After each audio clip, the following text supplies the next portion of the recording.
আপনাদের সবাইকে স্বাগত জানাচ্ছি আমি রাসেল। আশা করছি আপনারা সবাই ভালো আছেন, ভালোর তলে আছেন। বিশেষভাবে অনুরোধ করছি আমাদের ইউটিউব চ্যানেলটি যারা এখনো সাবস্ক্রাইব করেনি তাদেরকে বলবো যে আমাদের চ্যানেলটি সাবস্ক্রাইব করে ফেলুন, এবং যদি ঘটনা ভালো লাগে তাহলে অবশ্যই লাইক, কমেন্ট এবং শেয়ার দিতে ভুলবেন না। আমরা চলে যাব আমাদের আজকের প্রথম ঘটনায়। আশা করছি আমাদের ঘটনাটি আপনাদের ভালো লাগবে। চলুন শুরু করা যাক। যেভাবে লেখা আছে আমি সেভাবেই পড়ে শোনাচ্ছি। আসসালামু আলাইকুম প্রিয় শ্রোতা মণ্ডলী, আমি কাশফিয়া তিন্নি। আশা করি ভালো আছেন। আমি এমন এক সময় শোনা শুরু করেছি যখন ভূত এফএম অন এয়ার থেকে অফ এয়ারে চলে এসেছে। তবুও ইউটিউব ঘেটে সব পর্বই শুনে নিয়েছি, আর এখন আমি ভূত.com-এর একজন নিয়মিত শ্রোতা। ভূত.com না শুনলে আমি রাতে ঘুমোতেই পারি না। যাই হোক, মূল কাহিনীতে আসি। আমি দেশের বাইরে থাকি, তবে দেশে থাকলেও আমি চাইতাম রাসেল ভাইয়ের কণ্ঠেই এই কাহিনী শুনতে। এই কাহিনীটি আমি শুনেছিলাম আমার এক বন্ধুর কাছ থেকে। একদিন চায়ের আড্ডায় ভূতের কথা উঠতেই সে শেয়ার করেছিল তার জীবনের এই ভয়ঙ্কর ঘটনা। তার ভাষাতেই আমি উপস্থাপন করছি।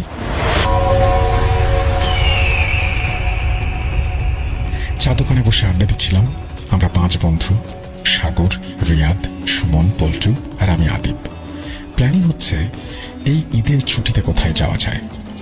হুট করে রিয়াদ বলে উঠল, ভাই, মরার আগে যদি একবার কাশ্মীর না যাই তাহলে জীবনটাই বৃথা। ভাই, তুই আমার মনের কথাটা বলে দিলি রে। আমি মনে মনে এটাই ভাবছিলাম, সায় দিল সুমন। বাকিরাও সাথে সাথে একটু নড়ে চড়ে বসলো। আমি বললাম, মন তো বলিসনি, চল এই ছুটিতে তাহলে যাই। সবাই সায় দিল। আমরা প্ল্যান ফাইনাল করে ফেললাম। ঈদের 3 দিন পর শুরু হলো আমাদের স্বপ্নের ট্যুর, মিশন কাশ্মীর। সবাই ভীষণ রকমের এক্সাইটেড। স্বপ্নের পাখায় চড়ে আমরা পাড়ি জমালাম আকাশ পথে। বেশ লম্বা জার্নি করে এসেও হাওয়াই জাহাজ থেকে নেমে শ্রীনগরে পা রাখতেই মুহূর্তের মধ্যে চাঙ্গা হয়ে উঠলাম সবাই। সেখান থেকে গাড়ি ঠিক করে চলে গেলাম হোটেল খুঁজতে গুলমার্গে। প্রায় 1.5 ঘন্টা পর আমরা পৌঁছালাম সেখানে। কুয়াশার চাদরে ঢাকা পুরো শহর। রাস্তার চারপাশে সূর্য গাছপালা দেখে কেমন যেন ঘোরের মতো লাগলো, যেন আর তর সই ছিল না আমাদের। যেতে যেতে আমার নজরে পড়লো এক বিশাল মহলের মতো একটি কাঠের বাড়ি, ঠিক যেন স্বপ্নের মতো একটা বাড়ি। ড্রাইভার সাহেব, একটু থামুন তো, এটা তো মনে হচ্ছে একটা হোটেল। হ্যাঁ, কিন্তু আমতা করতে লাগলো ড্রাইভার। দেখে তো মনে হচ্ছে ভাড়া অনেক বেশি হবে। আচ্ছা, অন্য কোথাও দেখি, রিয়াদ বলল। আরে চল গিয়ে দেখি না। ইস, কি সুন্দর, সাগর বলে উঠল। ডানে তাকিয়ে দেখি পল্টু অলরেডি গাড়ি থেকে নেমে গেছে। দাঁড়ান, এই হোটেলটা বেশি সুবিধার হবে না, আসুন আপনাদের অন্য হোটেলে নিয়ে যাই, হিন্দিতে বলে উঠল ড্রাইভার। পল্টু আমার কানের কাছে এসে ফিসফিস করে বলল, বুঝিস না, অন্য হোটেলে গেলে কমিশন পাবে, ধান্দায় আছে বুঝলি। ড্রাইভার ভাই, একটু দাঁড়ান, আমরা একটু ঢু মেরে আসি। সুমন, তুই গাড়িতে থাক, আমরা আসছি। এই বলেই পা বাড়ালাম সেই স্বপ্নের বাড়ির পথে। বিশাল ফটক পেরিয়ে ভেতরে যাচ্ছি ততই মুগ্ধ হচ্ছি। দোস্ত, এখানে না থাকলে জীবনের সুলনাই বৃথা। বাজেট না হয় একটু বাড়াই, কি বলিস? পল্টু হাঁটতে হাঁটতে বলল, ঠিকই বলেছিস। মাথা নেড়ে সায় দিল রিয়াদ। বেশ অনেকটুকু পথ হেঁটে লবিতে পৌঁছালাম আমরা 4 বন্ধু। কিন্তু ভেতরে এসে যেন একটু হতাশই হলাম সবাই। লবিতে আমরা ছাড়া কোনো টুরিস্ট বা গেস্ট কেউ নেই।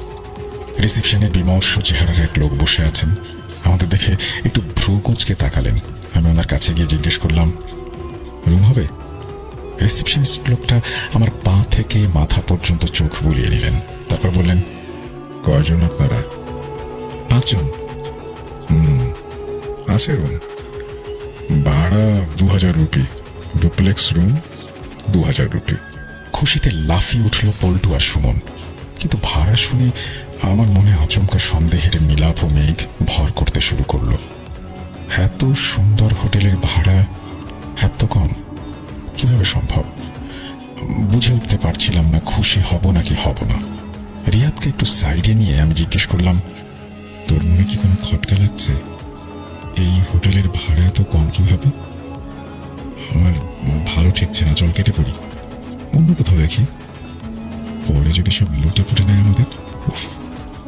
তুই সব কিছুতে এত নেগেটিভ ভাবিস? ধুর, চল তো লাগেজগুলো নিয়ে আসি, এমন সুযোগ বারবার আসে না বন্ধু। এই বলে আমার হাত ধরে হ্যাঁচকা টান দিল রিয়াদ। বাইরে আসতে সুমন জিজ্ঞেস করলো, কে, কি হলো রে? আমরা এখানেই থাকছি, ব্যাগ নামায়। খুশিতে ডগমগ করতে করতে গাড়ি থেকে ব্যাগ নামাতে শুরু করলো সুমন। আমি ড্রাইভারের ভাড়া চুকিয়ে ওনাকে বললাম, ভাই আমার নাম্বারটা সেভ করে রাখেন, গাড়ি লাগলে আবার কল দেবো আপনাকে, খুব শীঘ্রই দেখা হবে। ঠোঁটের কোণে অদ্ভুত এক তাচ্ছিল্যের হাসি টেনে উত্তর দিল ড্রাইভার। অতঃপর ভেতরের পথে হাঁটা দিলাম 5 বন্ধু মিলে। সকল ফর্মালিটিস শেষ করে বসে আছি আমরা লবিতে। কিছুক্ষণ পর রুম সার্ভিসের এক লোক এসে আমাদের বলল, চলুন আপনাদের রুম রেডি। আমরা বাধ্য ছেলের মতো ওনাকে অনুসরণ করে এগিয়ে চললাম আমাদের স্বপ্নের মহলের আরো কাছাকাছি। বাইরে থেকে যতটা চাকচিক্য, ভেতরে ঠিক ততটাই সাদামাটা রুমটি।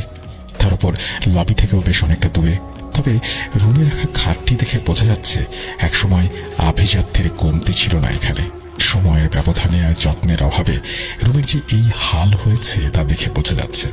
রুমে পা বাড়াতেই আমার চোখ আটকে গেল ঘরের কার্পেটে। উডেন ফ্লোরের ক্ষত ঢাকতেই মনে হয় বিছানো হয়েছে এটি। ডান সাইডের কোণায় এক বিশাল ফুটো, দেখে মনে হচ্ছে সাপের গর্ত।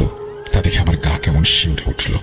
শুধু আমার চোখেই যে ব্যাপারগুলো ধরা পড়ছে তা না, বাকি সবারও যেন আনন্দে কিছুটা ভাটা পড়েছে।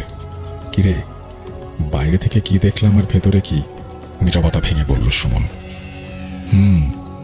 আগে জানলে রুম দেখে নিতাম। 3 দিনের অ্যাডভান্স নিয়ে নিয়েছে রে। কি, তুই 3 দিনের ভাড়া দিয়ে দিলি অ্যাডভান্স? আরে একদিনেরটা দিতি না, তোর কাণ্ডজ্ঞা আর হলো না। পল্টু বলল, কেন, তোর সামনে তো দিলাম, তখন তো কিছু বললি না? একটু রাগ দেখিয়ে বলল রিয়াদ। উফ, বাদ দে তো, যা হওয়ার হয়েছে। খুব একটা খারাপ না রুমটা, তাছাড়া বাইরে কি সুন্দর দেখছিস না, পুরোটাই যেন বেহেস্ত। দেখতে দেখতে 3 দিন কেটে যাবে। সাগরের কথা শুনে সবাই একটু আশ্বস্ত হলো। সবাই বেশ টায়ার্ড, তাই রুমে খাবার অর্ডার করে খেয়ে দিয়ে পুরো দুপুরটা শুয়েই কাটিয়ে দিলাম আমরা। এর মধ্যে যে কখন চোখ লেগে আসলো বুঝতেই পারলাম না। ঘুম ভাঙলো পল্টুর চিৎকারে। লাফ দিয়ে উঠলাম ঘুম থেকে, বুকের মধ্যে ধরফর ধরফর করছে। জিজ্ঞেস করলাম, কি হয়েছে? পল্টু আঙুল দিয়ে কি যেন ইশারায় দেখালো। দেখলাম পল্টুর বিছানার চাদর বেয়ে বিশাল এক ইঁদুর নেমে ফ্লোরে সেই ফুটো দিয়ে টুপ করে ঢুকে গেল। তা দেখে আমরা সবাই সাথে সাথে আর একবার চিৎকার দিয়ে লাফিয়ে দাঁড়িয়ে গেলাম বেডের ওপরে। গাধার দল, নাম বিছানা থেকে। উফ, ইঁদুর দেখে কেউ ভাবে চিল্লায়? চেঁচিয়ে উঠল সাগর। ঘরের ভেতর ইঁদুর আসলো কোত্থেকে? ইঁদুর যেহেতু এসেছে, সাপও আসতে পারে। বাইরে যে জঙ্গল, বলল পল্টু। হ্যাঁ, বলেছে তোকে, ভিতরে ডিম কোথাকার। চল বাইরে যাই, তাচ্ছিল্যের সুরে বলে উঠল সাগর। তবে তার চেহারা দেখে বোঝা যাচ্ছে ব্যাপারটা তারও ভালো লাগেনি। বিকেল গড়িয়ে তখন সন্ধে নেমেছে। আমরা সবাই বের হয়ে হোটেলের চারপাশে একটু ঘোরাঘুরি করতেই পুরো সন্ধ্যা নেমে গেল। আমরা কিছুক্ষণ হোটেলের লবির চারপাশে হাঁটাহাঁটি করলাম। তারপর ছবি তোলার জন্য সবাই মিলে একটা বেঞ্চে বসলাম। যেই না ছবি তোলার জন্য মোবাইলে ক্লিক করলাম, অমনি দুম করে পেছনে কি যেন পড়লো। প্রচন্ড ভয় পেয়ে গেলাম সবাই। পেছনে কি অনেক খুঁজেও কিছুই পেলাম না, কিন্তু শব্দ শুনে মনে হলো বেশ ভারী কিছু একটা পড়েছে। সবাই চুপচাপ, কেউ কিছু বলছে না। হুট করে চিল্লাতে শুরু করলো সুমন। দোস্ত, আমরা যখন এসেছি তখন এই ড্রামটা পেছনে ছিল না? মোবাইলে তোলা ছবিটা দেখিয়ে বলল সুমন। কি যাতা বলছিস? আকাশ থেকে ড্রাম পড়বে কিভাবে, তাও শুকনো পাতা ভর্তি ড্রাম? যখন শব্দটা হলো তখন পাতা উড়ে এসেছিল, দেখিসনি? ওইটা বাতাসে উড়ে এসেছে। সব গর্ধবের দল নিয়ে এসেছি ঘুরতে। উফ, চেঁচিয়ে বললাম আমি। তবে আমিও এখানে আসার পর এই ড্রামটা দেখিনি, কিন্তু আমি তা বলিনি কারণ আমার মনে হচ্ছিল হয়তো আমার চোখের ভুল। চল বাইরে যাই, রাতে জঙ্গলে হাঁটার ইচ্ছা আমার অনেক দিনের। না বাবা, আমি যাব না, তোরা যা, আমি রুমে থাকি, সুমন বলল। রুমে গেলে তোকে ইঁদুর ধরবে। আরে চল না। পল্টুর এই কথা শুনে হেসে উঠলাম সবাই। মেইন ফটক থেকে বের হয়ে জঙ্গলের দিকে হাঁটা দিলাম। চারিদিকে খুটখুটে অন্ধকার, পেছনে বরফের চাদরে ঢাকা বিশাল পাহাড়, অদ্ভুত এক বাতাস। জঙ্গল এত সুন্দর হয় আমি আগে কখনো দেখিনি। বাতাসে এক অদ্ভুত মায়াবী গন্ধ। সেই মায়া গায়ে মাখিয়ে সামনের দিকে এগিয়ে যেতে লাগলাম আমরা 5 জন। যতই সামনে যাচ্ছি ততই মুগ্ধ হচ্ছি একটু সামনে যেতেই আমাদের সাথে যোগ দিল এক পাহাড়ি কুকুর। মাথায় একটু হাত বুলিয়ে দিতেই সাথে সাথে চলতে লাগলো আমাদের সাথে। ঠিক সাথে না, একটু আগে, যেন আমাদের পথ দেখাচ্ছে। কিছুক্ষণ এগিয়ে একটা পড়ে থাকা গাছের ওপর বসলাম আমরা সবাই। পেছনে পাহাড় আর সূর্য, গাছপালা। দূর থেকে ভেসে আসছে নানা রকম অচেনা পোকামাকড়ের ডাক। তারই মাঝে আরো একটা ডাক ভেসে আসছে, ভয়ঙ্কর, গা কাঁপানো, হয়তো কোনো বন্য জীব জানোয়ারের। আর তারই মাঝে আমরা, সেই পাহাড়ি কুকুরটা এসে বসলো আমাদের পায়ের কাছে, কিন্তু সজাগ দৃষ্টি তার চারপাশে, যেন আমাদের পাহারা দিচ্ছে। মুখ দেখে মনে হলো সবাই একটু একটু ভয় পাচ্ছে, কিন্তু কেউ কিছু বলছে না। সাগর গুনগুন করে গান গাইছে, রিয়াদ, সুমন আর পল্টু সিগারেট ধরানোর জন্য লাইটার নিয়ে ঝগড়া করছে। আর আমি মুগ্ধ নয়নে চেয়ে দেখছি পাহাড় রাতের সৌন্দর্য। চাঁদটা আছে বলেই এই ঘুটঘুটে অন্ধকারেও দেখা যাচ্ছে যেন এক অদ্ভুত ফিলিংস। কিন্তু এই সুন্দর দৃশ্য আর বেশিক্ষণ সুন্দর রইল না। হুট করেই যেন হাওয়া থেমে গিয়ে থমথমে হয়ে উঠল চারপাশ। ধূপ করে কুকুরটা দাঁড়ালো, ভীত চাহনিতে দেখতে লাগলো চারপাশে। তারপর আমাদের পেছনের দিকে তাকিয়ে চিল্লাতে শুরু করলো, যেন কিছু দেখেছে সে। অজানা এক ভয়ে বুক কেঁপে উঠল আমার। ঠিক সাথে সাথেই আবারও সেই একই আওয়াজ, ধূপ করে বিশাল কিছু পড়লো আমাদের পেছনে। সবাই কথা থামিয়ে পেছনে তাকালো। কি, সেই একই রকম ড্রাম পড়ে আছে পেছনে। সবাই সবার মুখ চাওয়াচাওয়ি করতে লাগলাম আমরা। ভয়ে আমার বুক ধক ধক করে কেঁপে উঠল। সাথে সাথেই এক ঘূর্ণায়মান বাতাস সাইক্লোনের মতো ঘুরতে ঘুরতে আমাদের দিকে এগিয়ে আসতে থাকলো। অমনি কুকুরটা দৌড়ে পালিয়ে গেল। আমরা এক চিৎকারে উঠে দাঁড়ালাম, কিন্তু ভয়ে যেন আমাদের পা জমে গেল। এই মুহূর্তে দৌড়ে পালানো দরকার, কিন্তু কেউই নড়তে পারছি না। সবাই দোয়া দরুদ পড়া শুরু করলাম জান প্রাণ দিয়ে। একটু পর ঘুরন্ত বাতাসটা থেমে গেল। আমি সাথে সাথেই বললাম, সবার হাত ধরো, আমরা সবাই আয়াতুল কুরসি পড়ে সামনে হাঁটা দিই। কিন্তু কেউ কারো হাত ছাড়বো না। অমনি সবাই সবার হাত শক্ত করে ধরে জান প্রাণ দিয়ে দৌড়াতে লাগলাম হোটেলের দিকে। প্রচন্ড বাতাস শুরু হলো, যেন পেছনের দিকে টেনে নিয়ে যাবে আমাদের। আমরা কোনো মতে যান বাঁচিয়ে হোটেলের গেট দিয়ে ভেতরে ঢুকলাম। কিন্তু রুমে যে আরো ভয়াবহ কিছু অপেক্ষা করছিল আমাদের জন্য, তা আমরা ঘূর্ণাক্ষরেও টের পাইনি। দৌড়ে গিয়ে রুমের লক খুলে লাইট চালাতে যাবো, অমনি দেখি রুমের ফ্যানের সাথে এক নারী দেহ ঝুলে আছে। চিৎকার দিয়ে রুম থেকে বের হয়ে গেলাম আমরা। মনে হচ্ছিল এক্ষুনি অজ্ঞান হয়ে যাব। দৌড়ে সবাই মিলে লবিতে গিয়ে বললাম সব, কিন্তু ওনারা বলছেন এটা নাকি আমাদের চোখের ভুল। আরে সবাই কিভাবে ভুল দেখবে, ফাজলামি নাকি? রাগ দেখিয়ে বলল সাগর, আমাদের ব্যাগ এনে দিন রুম থেকে, আর টাকা ফেরত দিন। এখানে আর এক মুহূর্ত না, চিৎকার করে বলে উঠলাম আমি। রাগে ভয়ে আমার হাত পা কাঁপছিল, কিন্তু রিসেপশনে থাকা লোকটি এমন ভাবে কথা বলছে যেন কিছুই হয়নি। কোনোভাবেই উনি টাকা ফেরত দেবেন না। রিয়াদ বলল, লাগবে না টাকা, যান ব্যাগগুলো নিয়ে আসুন। এই পল্টু, তুই ড্রাইভারকে কল কর। ড্রাইভারকে কল দিতেই উনি 5 থেকে 7 মিনিটের মধ্যেই চলে এলেন। ঘড়ির দিকে তাকিয়ে দেখলাম রাত 1টা বাজে। ব্যাগ গাড়িতে উঠিয়ে বললাম, ড্রাইভার ভাই প্লিজ আমাদের অন্য কোথাও নিয়ে চলেন। ড্রাইভার ঘাড় ঘুরিয়ে আমাদের দিকে তাকিয়ে বললেন, এত রাতে না বের হওয়াটাই ঠিক ছিল। আজ রাতটা গাড়িতেই কাটিয়ে দিন, ভোরে আমরা বেরিয়ে যাব। মুহূর্তের মধ্যে জীবনটা কেমন হয়ে গেল, ভাবতেই পারছি না কিছু। নীরবতা ভেঙে ড্রাইভার বললেন, আমি কাছেই ছিলাম, কারণ জানতাম আপনাদের আমাকে প্রয়োজন হবে। বিস্ময় আর ভীত চোখে তাকিয়ে আছি আমরা ড্রাইভারের দিকে। মানে আপনি জানতেন? মানে আমতা আমতা করে প্রশ্ন করলাম আমি। এখানে যারাই থেকেছে তাদের সাথে এমন কিছু ঘটেছে, তাই আমি আপনাদের আগেই মানা করেছিলাম এই হোটেলে উঠতে। এটা একটা অভিশপ্ত হোটেল, এখানে সবাই জানে, কিন্তু দূরের মানুষ তো জানে না। অভিশপ্ত মানে? এখানে একটা কাপল হানিমুন এসেছিল বেশ আগে। মানুষ বলে এই হোটেলের কোনো একটা রুমে সেই মহিলা ফ্যানের সাথে ঝুলে আত্মহত্যা করে, কিন্তু তার গায়ে অনেক নির্যাতনের দাগ ছিল। মার্ডার ছিল, বুঝলেন? সেই মহিলার স্বামী মেরেছে, পরে জাস্ট ঝুলিয়ে দিয়েছে। মামলাও হয়েছিল, কিন্তু বড়লোক বাপের ছেলে পার পেয়ে গেছে। আর সেই বেচারির অতৃপ্ত আত্মা এখনো আছে এখানে। হোটেলের মালিকও এই ঘটনা ধামাচাপা দেবার অনেক চেষ্টা করেছে, কিন্তু কই, পারল না তো। যাকে, আপনাদের সাথে কি হয়েছে বলুন তো? ড্রাইভারের কথার উত্তর দিল না কেউ, দেবার শক্তি ছিল না কারো। নিশ্চুপ হয়ে মূর্তির মতো বসে আছি সবাই। সেই রাত যেন শেষই হচ্ছিল না, আমাদের জীবনের সবচেয়ে ভয়ঙ্কর রাত। এখনো মনে পড়লে আমার গা শিউরে ওঠে। এই বলে উনি ঘটনা শেষ করলেন। একটু থেমে আবার বললেন, বাকি যে কয়েকদিন কাশ্মীর ছিলাম তখন আর কোনো সমস্যা হয়নি, কিন্তু দাঙ্গার জন্য বেশ কিছুদিন আটকে গিয়েছিলাম। পরিস্থিতি ভালো হলে দেশে ফিরে যায় সবাই, কিন্তু জীবনের শ্রেষ্ঠ ট্যুরটাই জীবনের সবচেয়ে ভয়ঙ্কর ট্যুর হয়ে গিয়েছিল সেবার। আদিব চায়ের কাপের শেষ চুমুক দিয়ে বলে উঠল, আজ উঠি যে, কাজ আছে কিছু। আমরা চলে যাব আমাদের পরবর্তী ঘটনায়।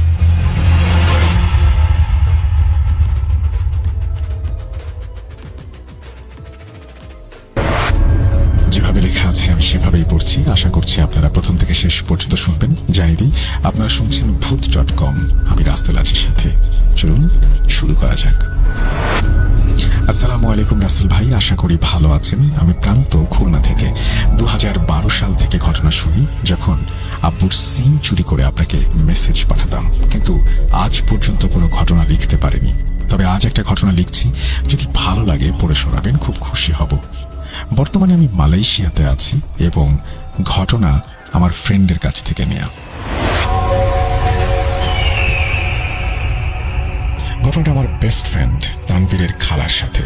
তানভীরের খালা খালু দুজনেই খুবই পরহেজগার মানুষ ছিলেন। খালার বাসায় তারা বিড়াল লালন পালন করতেন। তো একদিন খালা তাহাজ্জুদের নামাজ পড়ার জন্য উঠলেন। ওঠার পর তার পাশে তার বিড়ালকে দেখতে না পেয়ে বিড়ালকে তিনি খুঁজতে লাগলেন। বাসার বিভিন্ন জায়গায় খুঁজে না পেয়ে ছাদের দিকে যান। তাদের বাসা 3 তলা, তারা থাকতেন দোতলায়। তো দোতলার সিঁড়ি দিয়ে উঠতে যাবেন তিনি, এমন সময় খালা দেখতে পান বেড়ালটা ছাদের দরজার দিকে এক দৃষ্টিতে তাকিয়ে আছে এবং শক্ত হয়ে। এটা দেখে খালা বেড়ালের নাম ধরে ডাকেন, কিন্তু বেড়াল একভাবে ছাদের দরজার দিকে তাকিয়েছিল। তখন খালা বেড়ালের কাছে যান এবং বেড়ালকে কোলে নিয়ে যখন সিঁড়ি থেকে রুমের দিকে আসার জন্য ঘুরেছেন, তখন খালার মনে হলো তার বাম কাঁধে কেউ একজন গরম নিঃশ্বাস ফেলছে। তখন তার শরীর কেমন যেন ভার হয়ে যায় এবং সে আস্তে আস্তে তার ফ্ল্যাটে চলে আসে। আসার পর সে দেখে তার হাজবেন্ডও উঠে পড়েছে, নামাজ পড়বে, এবং সে বিড়ালকে কোলে করে খাটের ওপর গিয়ে বসে এবং ভাবতে থাকে কি হলো এটা তার সাথে।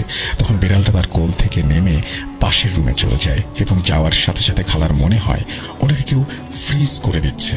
উনি কোনো রকম নড়াচড়া করতে পারছেন না এবং তার কাছে মনে হচ্ছিল যে তার গলা কেউ টিপে ধরেছে আর তার শ্বাস বন্ধ হয়ে আসছে। আর এমন অবস্থা তিনি কাউকে ডাকতেও পারছেন না। ঠিক 5 সেকেন্ড পর বিড়ালটা আবারও তার রুমে ঢুকে পড়ে আর ঢুকতেই তার দিকে এক দৃষ্টিতে তাকিয়ে থাকে। তখন খালা ফিল করেন যে খালা আবার আস্তে আস্তে নর্মাল হয়ে যাচ্ছেন। এই ঘটনা তিনি খালুর সাথে শেয়ার করেননি। আরেকদিনের ঘটনা, খালা, খালু আর ছোট ছেলে রাতে ঘুমাচ্ছে। রাত তখন আনুমানিক 3:30। হঠাৎ খালার ঘুম ভেঙে যায় এবং ডিম লাইটের আলোয় তিনি দেখতে পান ছেলের বুকের ওপর একটা বাচ্চা বসে আছে এবং সে সাথে সাথে আঁতকে ওঠেন এবং খালুকে ডাকার জন্য মাথা ঘুরিয়েছেন। সাথে সাথেই সেই ছায়াটা ভ্যানিশ। তিনি তার চোখের ভুল ভেবে আবারও শুয়ে পড়েন এবং ভাবতে থাকেন কি থেকে কি দেখলেন, এবং একটা সময় তাঁর তন্দ্রা লেগে আসে। কিছুক্ষণ পর তিনি খেয়াল করেন যে তিনি শরীর নাড়াচাড়া করাতে পারছেন না এবং চোখ খুলে দেখেন তাঁর বুকের উপর একটা কালো লিকলিকে ছায়া অবয়বের মতো ভাসা ভাসা অবস্থায় বসে আছে এবং তাকে উদ্দেশ্য করে বলছে, আমি আবার এসেছি, আমার চোখ ফাঁকি দিয়ে কোথায় যাবি। এই ভয়েসটা অনেক বয়স্ক একজনের। খালা তখন তার হাজবেন্ডকে একটু ডাকার জন্য অনেক চেষ্টা করেন, কিন্তু তার হাত পা তিনি নাড়াতে পারছিলেন না। হঠাৎ করে তার হাজবেন্ড একটু নড়াচড়া করে উঠলে খালা আবার স্বাভাবিক হন। তখন তিনি খালুকে ডাক দেন এবং পুরো বিষয়টা খুলে বলেন। খালু দোয়া কালাম পড়ে ফুঁ দেন এবং সান্ত্বনা দেন। তারপর খালু বলেন যে আমি নামাজ পড়তে যাব, আমাকে দরজাটা খুলে দাও। তারপর খালু ফ্রেশ হয়ে নামাজ পড়ার জন্য মসজিদের দিকে যান। খুলনা শহরের খুব নাম করা একটা মসজিদের পাশেই তার বাড়ি। খালু ফজরের ওয়াক্তের বেশ কিছু আগেই মসজিদে পৌঁছান। তো মসজিদে পৌঁছে দেখেন মসজিদের মাঠে অল্প বয়সী ছোট বাচ্চার মতন 4-5 জন দৌড়াদৌড়ি করছে। তখন খালু মনে করলেন যে হেফজোখানার বাচ্চারা হয়তো আগে ঘুম থেকে উঠে গেছে, খেলা করছে। তিনি আর ওইদিকে খেয়াল না করে অজু করতে করতে অজুখানায় সে সময় খুব সুন্দর একটা আতরের গন্ধ পেয়েছিলেন তিনি। তিনি সেখানে চলে যান। খালু প্যারানর্মাল বিষয়গুলো খুব একটা গুরুত্ব দিতেন না, তাই চুপচাপ অজু করে মসজিদে প্রবেশ করেন। মসজিদে ঢুকেই তিনি ওই বাচ্চাগুলোকে একদম সামনের কাতারের কোনায় দেখেন। 4-5 জন বাচ্চা খেলা করছে এবং তিনি ডাক দিতে যাবেন এবং সেই ডাক দেবার আগেই কিছু একটা হয়, মানে তিনি দুষ্টমি করার জন্য বাচ্চাগুলোকে নিষেধ করেন, কিন্তু সেই বাচ্চারা তার কথায় কোনো কানই দেয় না। তখন তিনি মসজিদের এক কোনায় গিয়ে চুপচাপ বসে থাকেন এবং মনে হচ্ছিল আশেপাশে অনেকে হেঁটে বেড়াচ্ছে। কিছুক্ষণ পর মুয়াজ্জিন এসে আযান দিলেন। নামাজ শেষ করে সেই ইমাম সাহেবের কাছে জিজ্ঞেস করলে তিনি বলেন যে এখানে অনেক জিনরা নামাজ পড়ে আল্লাহ ইবাদত করে, এরপর থেকে এমন দেখলে তাদের কিছু বলবে না বা নিষেধ করবে না। এই ছিল আমার ঘটনা, ছোট্ট দুটি ঘটনা। এই খালার বাড়িতে নানা ধরনের সমস্যা হয়ে থাকে এবং খালাকে একবার একটি খারাপ জিন খুব বাজেভাবে অ্যাটাক করেছিল এবং এখন খালাকে মাঝে মাঝে বাসার ভেতরেই হুজুরকে দেখাতে হয়। তো এই ছিল ঘটনা। যিনি পাঠিয়েছেন কুয়ালালামপুর থেকে, তিনি লিখছেন আমাদেরকে এবং তার নাম হচ্ছে প্রান্ত। আপনাকে অসংখ্য ধন্যবাদ প্রান্ত, এবং যারা আমাদেরকে শুনছেন এবং পুরোটা শুনবেন তাদের সবার জন্য অনেক অনেক শুভকামনা। আমরা চলে যাব আমাদের পরবর্তী ঘটনায়। চলুন শুরু করা যাক।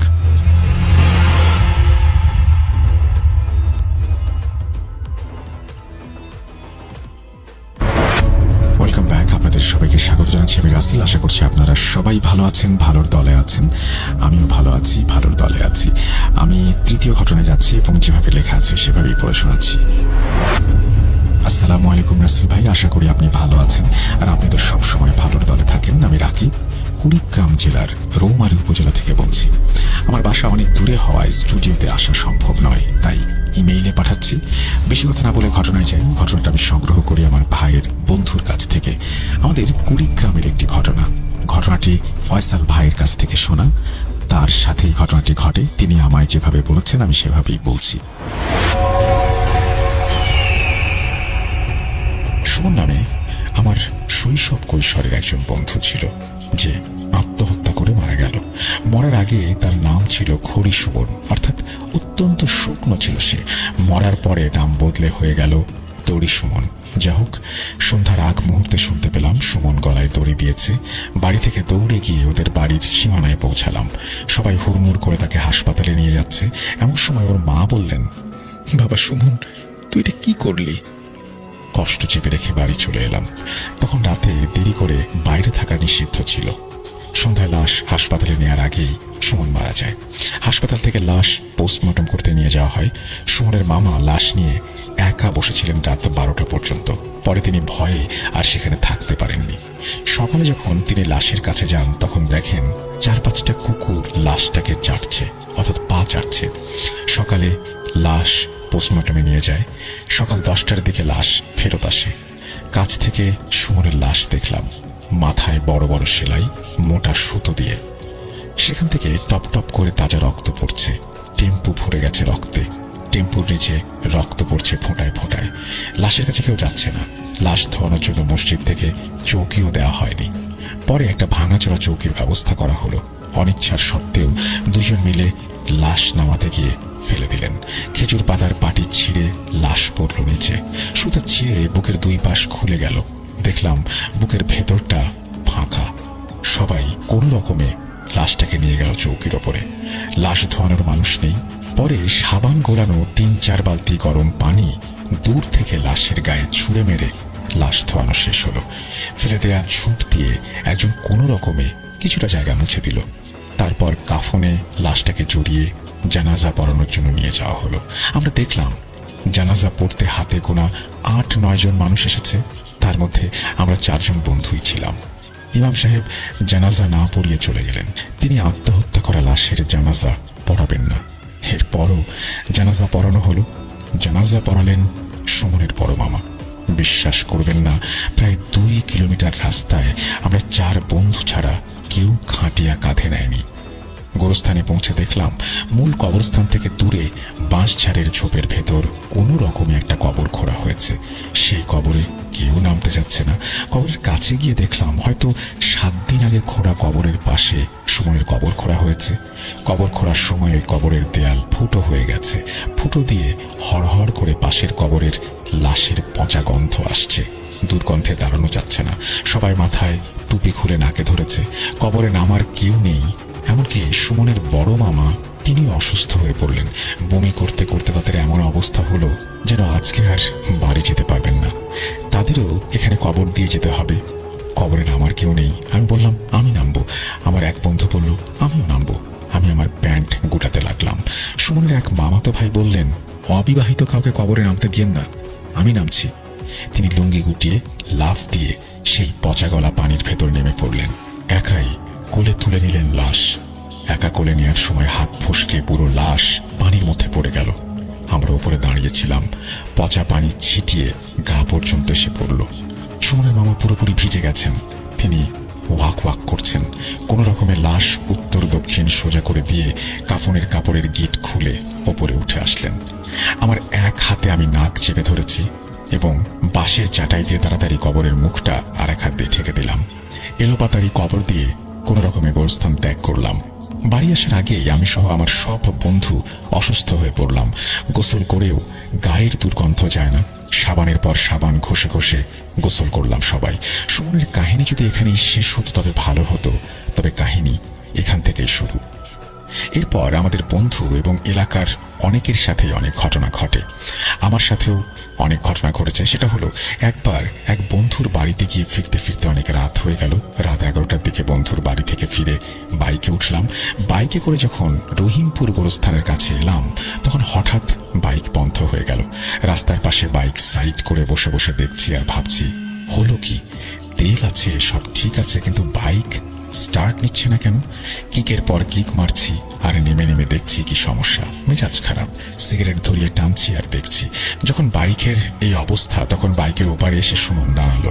বলল, কিরে বাইকে কি হয়েছে? আমি একবার ওর দিকে তাকিয়ে স্বাভাবিকভাবে বললাম, আর বলিস না দোস্ত, কি যে হয়েছে বুঝতে পারছি না, স্টার্ট নিচ্ছে না।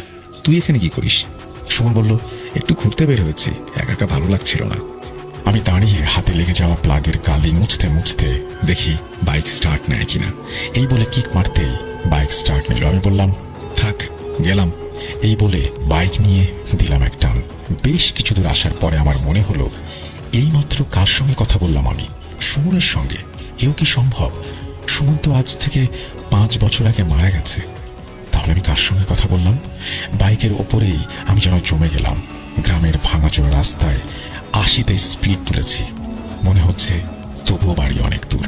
বাড়িতে এসেও আমি নিজেকে বিশ্বাস করতে পারছিলাম না যে আমি ভুল দেখেছি, কারণ আমার স্পষ্ট মনে আছে আমি সুমনের সঙ্গেই কথা বলেছি। এরপর আরেকটা ঘটনা ঘটে আমাদের এলাকার মেম্বারের সাথে।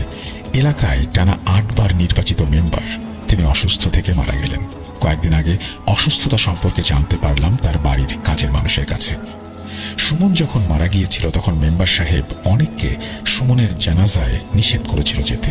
সুমনকে দাফন করার কিছুদিন পরেই তিনি অসুস্থ হয়ে পড়েন। মেম্বার সাহেবের বাড়ির কাজের মানুষ তার অসুস্থতার কারণ যেভাবে বলেছেন আমি সেভাবেই বলছি। আমি সেদিন রাত 10টার দিকে খাবার খেয়ে বারান্দায় গেলাম। খাবার খেয়ে না হাঁটলে শরীর ভালো লাগে না। বাড়িতে আরো 3-4 জন আছে যে যার ঘরে। আমি বারান্দায় হাঁটার সময় হঠাৎ দেখলাম উঠোনের কোনায় কেউ একজন দাঁড়িয়ে। বাড়ির গেট লাগানো, সবার ঘরে দরজা বন্ধ, তবে কে দাঁড়িয়ে আছে ওখানে দেখার জন্য আমি বারান্দার লাইট জ্বালালাম। লাইট জ্বেলে দেখলাম পচা গলা শরীর নিয়ে একটা বডি উঠোনের কোনায় দাঁড়িয়ে আছে। হঠাৎ সেই বডি বলল, তুই আমার জানাজা পড়াতে নিষেধ করেছিলি কেন? আমি নড়তে পারছিলাম না। বডিটি একটু একটু করে এগিয়ে আসতে লাগলো গ্রিলের কাছে। আমি চিৎকার দিতে পারছিলাম না। বডি যখন গ্রিলের ভেতরে হাত ঢুকিয়ে আমার হাত ধরলো, চিৎকার দিয়ে আমি অজ্ঞান হয়ে গেলাম। এরপর আর কিছু মনে নেই। সারা জীবন যিনি শক্ত শরীরে এলাকার মানুষের সেবা করে এসেছেন, এমনকি মুক্তিযুদ্ধে অস্ত্র হাতে যুদ্ধও করেছেন, সেই মানুষটা ওই ঘটনার পর আর বিছানা থেকে উঠতে পারলেন না। একদম বিছানায় পড়ে গেলেন এবং মারাই গেলেন। যে গোরস্থানে সুমনকে দাফন করা হয়েছিল সেখান থেকে মেম্বার সাহেবের বাড়ি মাত্র 50 হাত দূরে। বাড়ির গেট থেকেই গোরস্থান এবং বাঁশতলায় সুমনের কবর দেখা যায়। সুমন সম্পর্কে খোঁজ খবর নিয়ে আরেকটি ঘটনা আমি জানতে পারি। যে গোরস্থানে সুমনকে দাফন করা হয়েছিল সেই গোরস্থানের পাশেই একটা ছোট রাস্তা, রাস্তার পাশে মসজিদ। এই মসজিদে ইমাম সাহেব আগে থেকেই সেখানেই ঘুমাতেন, অর্থাৎ মসজিদেই ঘুমাতেন। তার কাছ থেকে জানলাম, তার ভাষ্য মতেই লিখছি, তখন গরমের সময়, ভোরবেলা, ফজরের আজান দেওয়ার টাইম হয়ে গেছে, কিন্তু এখনো আজান দেয়া হয়নি। প্রতিদিন মুয়াজ্জিন সাহেব এসে আজান দেন, আজকে কেন যেন দেরি করছেন। এই ভেবে আমি বিছানা ছেড়ে উঠলাম। আমি মসজিদের বারান্দায় হাঁটছিলাম আর নাতন করছিলাম। হঠাৎ দেখলাম দূর থেকে মুয়াজ্জিন সাহেব দৌড়াতে দৌড়াতে এসে গেটের দরজা ধরে বললেন, হুজুর তাড়াতাড়ি গেট খুলুন। আমি গেট খুলে দিয়ে বললাম, কি হয়েছে, আপনি এরকম করছেন কেন? মুয়াজ্জিন সাহেব আমাকে আঙুল দিয়ে গোরস্থানের কোনায় কিছু একটা দেখালেন, কিন্তু আমি কিছুই দেখতে পারলাম না। কয়েকবার তিনি বললেন, হুজুর দেখেন, হুজুর দেখেন। মুয়াজ্জিন সাহেব আমাকে আঙুল দিয়ে গোরস্থানের কোনাটা দেখাচ্ছেন। আমি দেখলাম একটা বডি, যার শরীরের চামড়া মাংস পচে গেছে, সে দাঁড়িয়ে আছে। বিশ্বাস করুন, আমি স্পষ্ট দেখেছি। রাস্তার লাইটের আলোয় চারপাশ আলোকিত ছিল। আমি দেখলাম বডিটি সামনে এগিয়ে আসছে। আমি দোয়া দুরূদ পড়তে লাগলাম। মুয়াজ্জিন সাহেবকে নিয়ে মসজিদের ভেতরে চলে গেলাম। দরজা দিয়ে দেখলাম বডিটি একেবারে মসজিদের কাছে থেকে একটু দূরে রাস্তার উপর এসে দাঁড়িয়েছে। আমি মুয়াজ্জিন সাহেবকে বললাম, আপনি আজান দিন। মুয়াজ্জিন সাহেব কাঁপতে কাঁপতে গিয়ে মাইকে আজান দিলেন, আর আমি তার পাশেই দাঁড়িয়ে থাকলাম। আজান শেষ হওয়ার পর আবার মসজিদের বাইরে তাকালাম, কিছু নেই। পূব আকাশে একটু একটু করে আলো ফুটছে। তারপর থেকে আমি আর ওই মসজিদে থাকি না। মসজিদে অনেক দূরে বাসা ভাড়া নিয়েছি। এখনো ফজরের ওয়াক্তে কয়েকজন মিলে এসে মসজিদে ঢুকি, নিজেই আজান দেই। মুয়াজ্জিন সাহেব সেই ঘটনার পর থেকে আর এই মসজিদের আশেপাশেও আসেন না। আমি পরে লোকজনের কাছে এবং বডির ধরন বলে জেনেছিলাম যে বডিটি আমি দেখেছিলাম সেটা আপনাদের এলাকার একটা ছেলের বডি, যাকে অনেকেই দেখেছে। সুমন মরার বছরখানেক পরের ঘটনা আমার বন্ধুর কাছ থেকে শুনেছিলাম। বন্ধু রাতে একা থাকে বলে তার এক সিনিয়র ভাতিজা তার সঙ্গে থাকে। ভাতিজার নাম রবি। রবির দোকান আছে, সে প্রতিদিন রাত 11টার দিকে দোকান বন্ধ করে বন্ধুর কাছে আসে এবং তারা একসাথেই ঘুমায়। বন্ধুর মুখে যেভাবে শুনেছি সেভাবেই বলছি। আমি শুয়েছিলাম, চোখ দুটো ঘুমে বন্ধ হয়ে এসেছে। হঠাৎ রবি চাচা এসে দরজায় নক করে ভেতরে ঢুকলো। তারপর আমার মাথার কাছে এসে বসলো। সারাদিন কি করেছে না করেছে সেই নিয়ে গল্প। হঠাৎ আমি দেখলাম রবি চাচার চোখ মুখে কেমন একটা পচা পচা ভাব, যেন গলে পড়ছে। চোখ দুটো বের হয়ে এসেছে কোটর থেকে। কথা বলতে বলতে কেন যেন আমার মনে হলো আমি বিছানা থেকে উঠবো। আমি বিছানা থেকে উঠতে লাগলাম, তখন রবি চাচা আমার বুকের ওপর একটা হাত দিলেন। আমি উঠতে পারছি না, কথাও বলতে পারছি না, চিৎকারও দিতে পারছি না। আমি দেখলাম যে হাত আমার বুকের ওপরে তা কোনো স্বাভাবিক মানুষের হাত না। ধীরে ধীরে হাতের চাপ বাড়ছে। এইদিকে রবি চাচার মুখের সব চামড়া মাংস খসে পড়েছে এবং এক সময় চেহারা সুমনের মতো হয়ে গেল তার। আমি লাফ দিয়ে বিছানা থেকে উঠলাম। দরজার দুই পাট অর্থাৎ দুটা কপাট একদম হাঁ করে খোলা। আমি উঠে গিয়ে আমার আব্বা আম্মাকে ডেকে নিয়ে আসলাম ঘুম থেকে। তারপর তাদেরকে বললাম সবকিছু। তারা বললেন, আমি স্বপ্ন দেখেছি। এক সময় আমিও ভাবলাম আমি স্বপ্ন দেখেছি। ঘরে এসে দেখলাম রবি চাচা হাত রেখেছিল যেখানে, সেই জায়গাটা খুব জ্বালাপোড়া করছে। টি শার্ট উঁচু করে দেখলাম চামড়ার উপরে 5টি আঙুলের ছাপ। আর একটা কথা, স্বপ্ন যদি আমি দেখতাম তবে আমি ঘরের দরজায় খিল দিয়ে ঘুমিয়েছিলাম। সেই দরজার কপাট খুলল কিভাবে? সেই ঘটনার রাতে রবি চাচা আমার কাছে ঘুমাতে আসেনি। সে নাকি সেদিন বিকেলে তার বড় ভাইয়ের শ্বশুর বাড়িতে বেড়াতে গিয়েছিল। পরদিন সকালে আমি এবং আমার আর কয়েকজন বন্ধু আমার ওই বন্ধুর বুকের উপরে একটা বাম হাতের ছাপ দেখেছিলাম। সুমনের মৃত্যুর পর এলাকা পুরোপুরি নিশ্চুপ হয়ে গিয়েছিল। মাঠে ছেলেরা খেলে না, সন্ধ্যা হলেই যে যার ঘরে ঢুকে যায়। আলিফ লায়লা দেখার জন্য সে সময় আমাদের ঘর মানুষে পরিপূর্ণ থাকত। সুমনের মৃত্যুর পর শুক্রবারের সিনেমা আলিফ লায়লা কেউ দেখতে আসে না। এলাকা স্বাভাবিক হতে বেশ কিছুদিন লাগলো। একদিন সুমনের বাড়িতে গেলাম। চাচি আমাকে জড়িয়ে ধরে খুব কাঁদলেন। মাসখানেক পর সুমনের বাবা তাদের বাড়ি ছেড়ে সুমনের দাদির পুরনো বাড়িতে চলে যান। কারণ কি? আমি জিজ্ঞেস করলাম চাচিকে। চাচি বললেন, কিছু না, শুধু কাঁদলেন। অনেক জিজ্ঞাসাবাদের পরে এক পর্যায়ে চাচি বললেন, আমি মা হয়ে ওই বাড়িতে থাকতে পারি না। 7 দিন আগে তোমার চাচা ঘরের ভেতরে সুমনকে নাকি দেখেছে। আমি তোমার চাচাকে ভুল দেখেছ বলে কথাটা উড়িয়ে দিয়েছিলাম। পরশুদিন রাতে এই সব আমি আবারও দেখি। আমি ঘুমিয়েছিলাম, হঠাৎ দমকা হাওয়ায় ঘরে জানালা খুলে গেল। আমি জানালা লাগাতে গিয়ে দেখি আমাদের পোষা কুকুরটার মাথা ছিঁড়ে কেউ বারান্দার উপরে ফেলে রেখে গেছে। রাতের বেলায় এসব দেখলে ভালো লাগে বলো? কাল রাতে আমি আমাদের টয়লেটের ভেতরে 3টা মরা বেড়ালের বাচ্চা পেয়েছি। কয়েকদিন আগেই বিড়ালটা বাচ্চা দিয়েছিল। দেখে মনে হচ্ছে কেউ গলা টিপে মেরেছে। তোমাদের চাচা বাড়িতে নেই। আমার ভয় করে। রাতে মনে হয় কেউ বলছে, মা 50 টাকা দে না, 50 টাকা দে না। হয়েছিল কি বলেন তো? দুপুরবেলা থেকে 100 টাকার জন্য ঘ্যান ঘ্যান করছিল। আমার কাছে টাকা নেই, সুমনের বাপের কাছেও টাকা নেই, অর্থাৎ সে টাকা পাঠায় না। নাই এর মধ্যেও গতকাল সে 50 টাকা নিয়েছে। এসে বলল, মা 50 টাকা দাও। আমি বললাম, টাকা নেই, তোমার আব্বা এখনো টাকা পাঠায়নি, বাজার যে করবো সেই টাকাই নেই। সুমন বলল, দাও 50 টাকা, আমার দরকার। কোথায় পাবো আমি? আমার কাছে তো টাকা নেই। সুমন বলল, টাকা না দিলে সে গলায় দড়ি দেবে। আমি বললাম, দে গলায় দড়ি। আজকে গলায় দড়ি দিলেও টাকা নেই। আমি ঘরের পেছনে ছিলাম, ঘরের টিরের নিচে অনেক ঝুল হয়েছিল, সেগুলো ঝাড়ছিলাম। সুমন দৌড় দিয়ে ঘরে গিয়ে ফ্যানের সাথে গরু বাঁধা দড়ি বাঁধছে আর বলছে, 50 টাকা দাও, না হলে সত্যি সত্যি চলে যাব। আমি ঘরের জানলা দিয়ে ওর সাথে কথা বলছি আর কাজ করছি। ছেলেটা আমার চেয়ারের উপর দাঁড়িয়ে হাসতে হাসতে কথা বলতে বলতে হঠাৎ পায়ের নিচ থেকে চেয়ারটা উল্টে গেল। আমি দেখলাম সে ঝুলে আছে, তার হাত পা ছুটছে। ঘরের পেছন থেকে চিৎকার দিয়ে ঘরে এসে পা দুটো উঁচু করে ধরে সবাইকে ডাকলাম। ছেলেটা আমার 50 টাকার জন্য মারা গেল। এখনো সুমনের বাড়িতে অনেকেই রাতে ঘুমোতে পারে না। এখনো সুমনের মা মধ্যরাতে সুমনের ডাক শুনে। সবচাইতে আজব ব্যাপার হচ্ছে, ওই বাড়িতে কোনো কুকুর বেড়াল ঢুকলে তারা আর বেঁচে থাকে না। ওদের বাড়িতে একটা পোষা বেড়াল ছিল। সুমনের মৃত্যুর পর 1 মাস পরে সেই বেড়ালটিকে বারান্দায় বাঁশের সাথে ফাঁসি দেওয়া অবস্থায় পাওয়া যায়।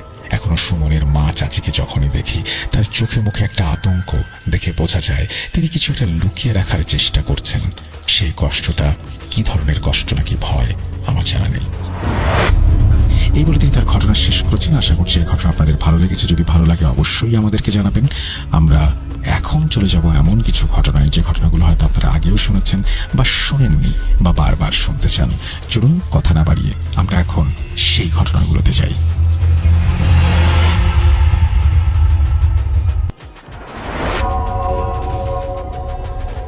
Spirit, be here with me.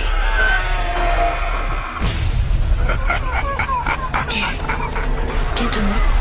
Put.com. The fear returns with Russell.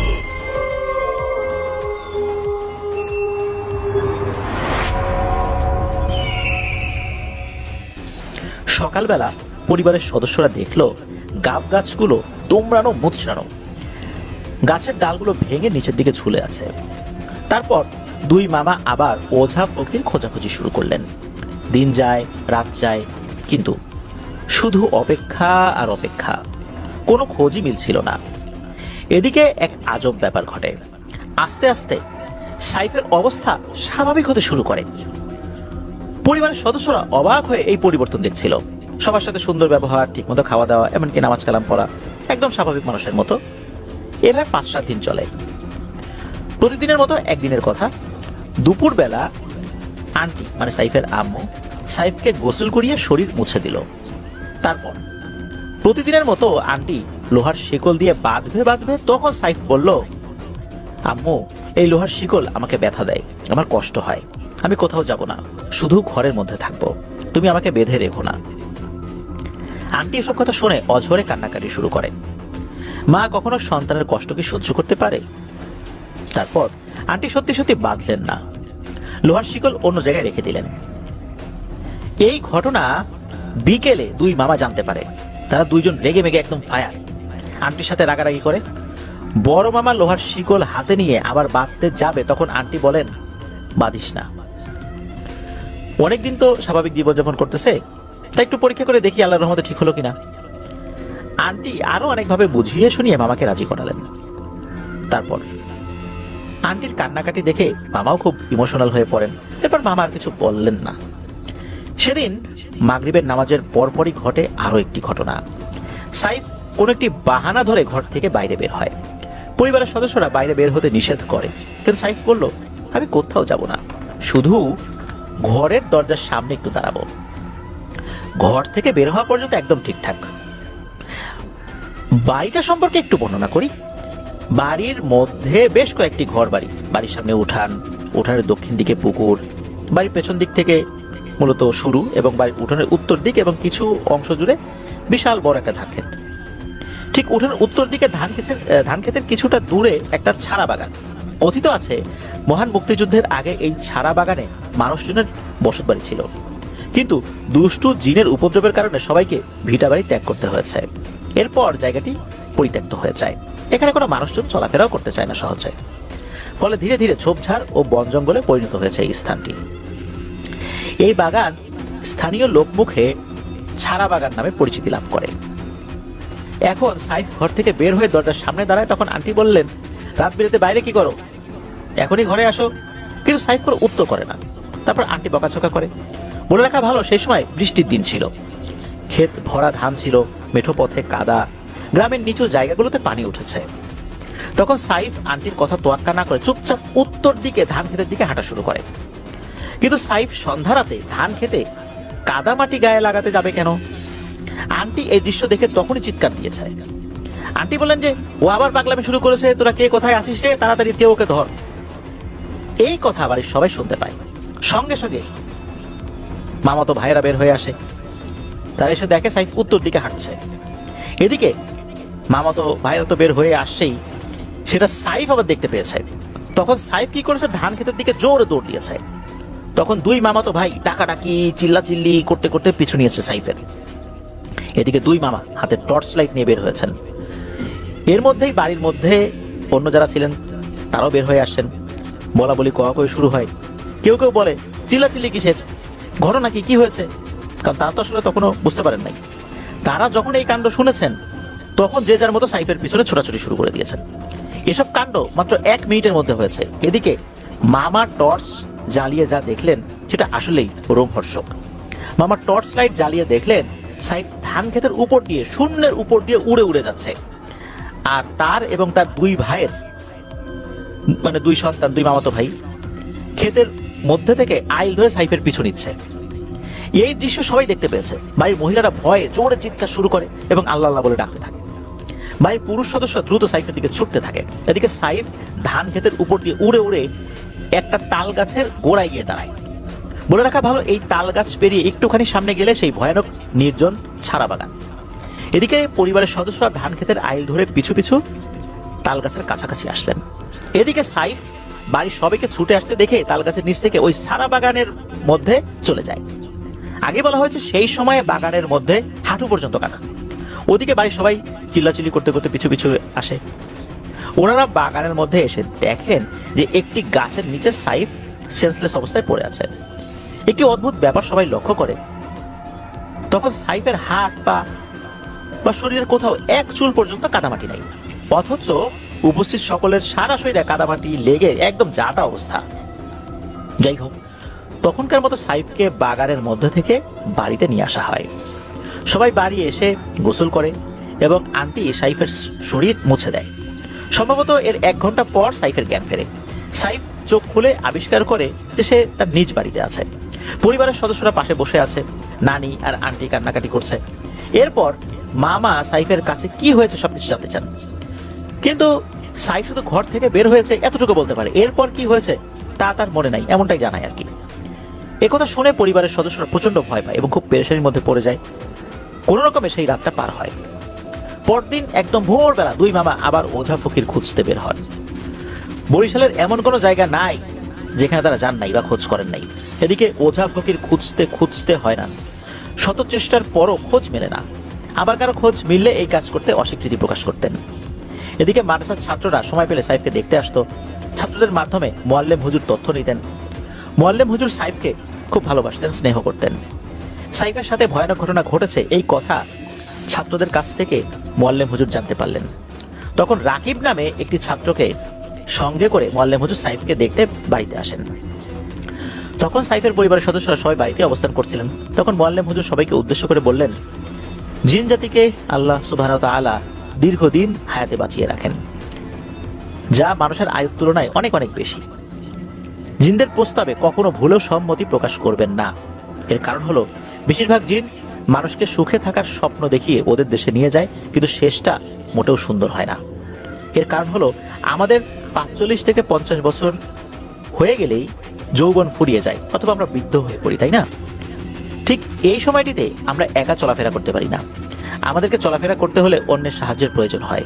এবং যেটা সবচেয়ে খারাপ লাগার বিষয় সেটা হলো এই বয়সে এসে আমরা সর্বদা পাক পবিত্র থাকতে পারি না। অনেক সময় ইচ্ছা না থাকা সত্ত্বেও আমরা নাপাক হয়ে যাই। কিন্তু জিনেদের বেলায় ঠিক এর উল্টোটা ঘটে।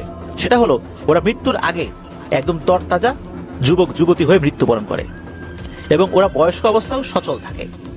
ফলে মানুষের মতো অপবিত্র হতে হয় না এবং ভালো জিনরা কোনো কালেই নাপাকি পছন্দ করে না। শেষটা সুন্দর হয় না, তাহলে এটা কেন বললাম? এর উত্তর হলো, ঠিক যখন আমাদের যৌবন ফুরিয়ে যায় এবং আমরা বৃদ্ধ হয়ে পড়ি, তখন জিনদের আমাদের কোনো কাজে আসে না। ঠিক সেই সময়টায় ওরা আমাদেরকে তুলে নিয়ে যে কোনো একটি দেশে ফেলে চলে আসে। ওই বয়সে বাকি জীবন পৃথিবীতে এক টুকরো জাহান্নাম ছাড়া আর কিছুই বাকি থাকে না। রাস্তাঘাটে ফেলে দিলে জেলে গিয়েও তো বাঁচা যাবে, কিন্তু বন জঙ্গলে ফেলে দিলে পশু পাখির শিকার হওয়া ছাড়া কোনো উপায় থাকে না। যাই হোক, আমি রাকিবকে বলে দিচ্ছি, রাকিব সবসময় চেষ্টা করবে সাইফের সঙ্গে থাকার। কোনো সমস্যা দেখা দিলে রাকিব সূরা বাকারা তিলাওয়াত করবে ইনশাআল্লাহ, আশা করি সমস্যা হবে না। এবং কুয়াকাটার বিখ্যাত মাওলানা নেসার আহমেদ হুজুরের ঠিকানা দিলাম, তিনি এসব প্যারানরমাল কাজ সমাধান করতে বেশ পারদর্শী। আপনারা তার সাথে যোগাযোগ করেন। সুতরাং আপনারা ধৈর্য হারা হবেন না, আল্লাহর উপর ভরসা রাখুন। এরপর মোয়াল্লেম হুজুর বিদায় নিয়ে স্থান ত্যাগ করেন। মোয়াল্লেম হুজুরের কথা মতো পরদিন ভোরবেলা সাইফের পরিবার যারা ছিলেন আর কি সদস্যরা মাওলানা নেসার হুজুরের সাথে দেখা করার উদ্দেশ্যে রওনা করেন। সাইফদের গ্রাম থেকে কুয়াকাটা 110 কিলোমিটার। বাস বা অন্য কোনো মাধ্যমে যেতে প্রায় 4 ঘন্টা সময় লাগে। এখন লেবুখালী ব্রিজ হয়েছে, সেজন্য এত সময় লাগে না। আগে যখন লেবুখালীতে ফেরি ছিল তখন 6 ঘন্টারও বেশি সময় লাগতো। যাই হোক, এরপর কোনো রকম হয়রানি বা ভোগান্তি ছাড়াই খুব সহজেই আল্লাহর রহমতে সাইফের পরিবারের সদস্যরা হুজুরের সাথে যোগাযোগ করতে সক্ষম হন। বলে রাখা ভালো, মাওলানা নেসার আহমেদ হুজুরের ব্যক্তিগত বা তার সংশ্লিষ্ট কোনো মাদ্রাসা নেই। তিনি স্থানীয় একটি মসজিদে ইমামতি করেন, পাশাপাশি ঝাড়ফুঁক ও পানি পড়া দিয়ে থাকেন। আর যে কাজের কারণে তার নাম অল্প সময়ে শুধু কুয়াকাটা নয়, বরং পুরো বাংলাদেশের আনাচে কানাচে ছড়িয়ে পড়েছে। জিনে ধরা মানুষকে রুকিয়ার মাধ্যমে আল্লাহর রহমতে উনি সুস্থ করতে পারতেন এবং সেটি উনি করতেন। তার জীবনে অসংখ্য প্যারানরমাল কাজ সমাধান করেছেন।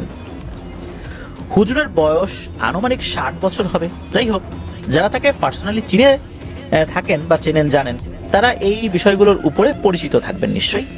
তারপর সাইফের পরিবারের সদস্যরা এসে হুজুরকে সালাম দেন, হুজুর সালামের জবাব দেন।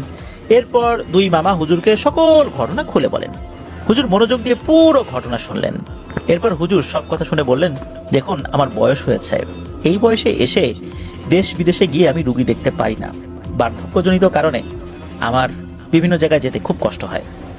শুধু এলাকার মধ্যেই এখন টুকিটাকি কাজ করি। আমার পক্ষে দূরে গিয়ে রুগী দেখা অনেক কষ্টদায়ক, বুঝতেই তো পারেন, বয়স হয়ে গিয়েছে। যেহেতু আপনারা এত দূর থেকে কষ্ট করে আসছেন, সেজন্য আমি চিকিৎসা করার চেষ্টা করবো ইনশাল্লাহ। আল্লাহ যদি চান তো আপনাদের ছেলে সুস্থ হয়ে যাবে, নয়তো হবে না। আমার কোনো ক্ষমতা নাই, আল্লাহর উপর ভরসা করে আমরা কাজ করি। তবে কাজটি করা যে খুব সহজ হবে না, এটা আমি বুঝতে পারছি। এটি আমার জন্য একটি চ্যালেঞ্জ হতে চলেছে, কারণ এখানে অনেক ঝামেলা আছে।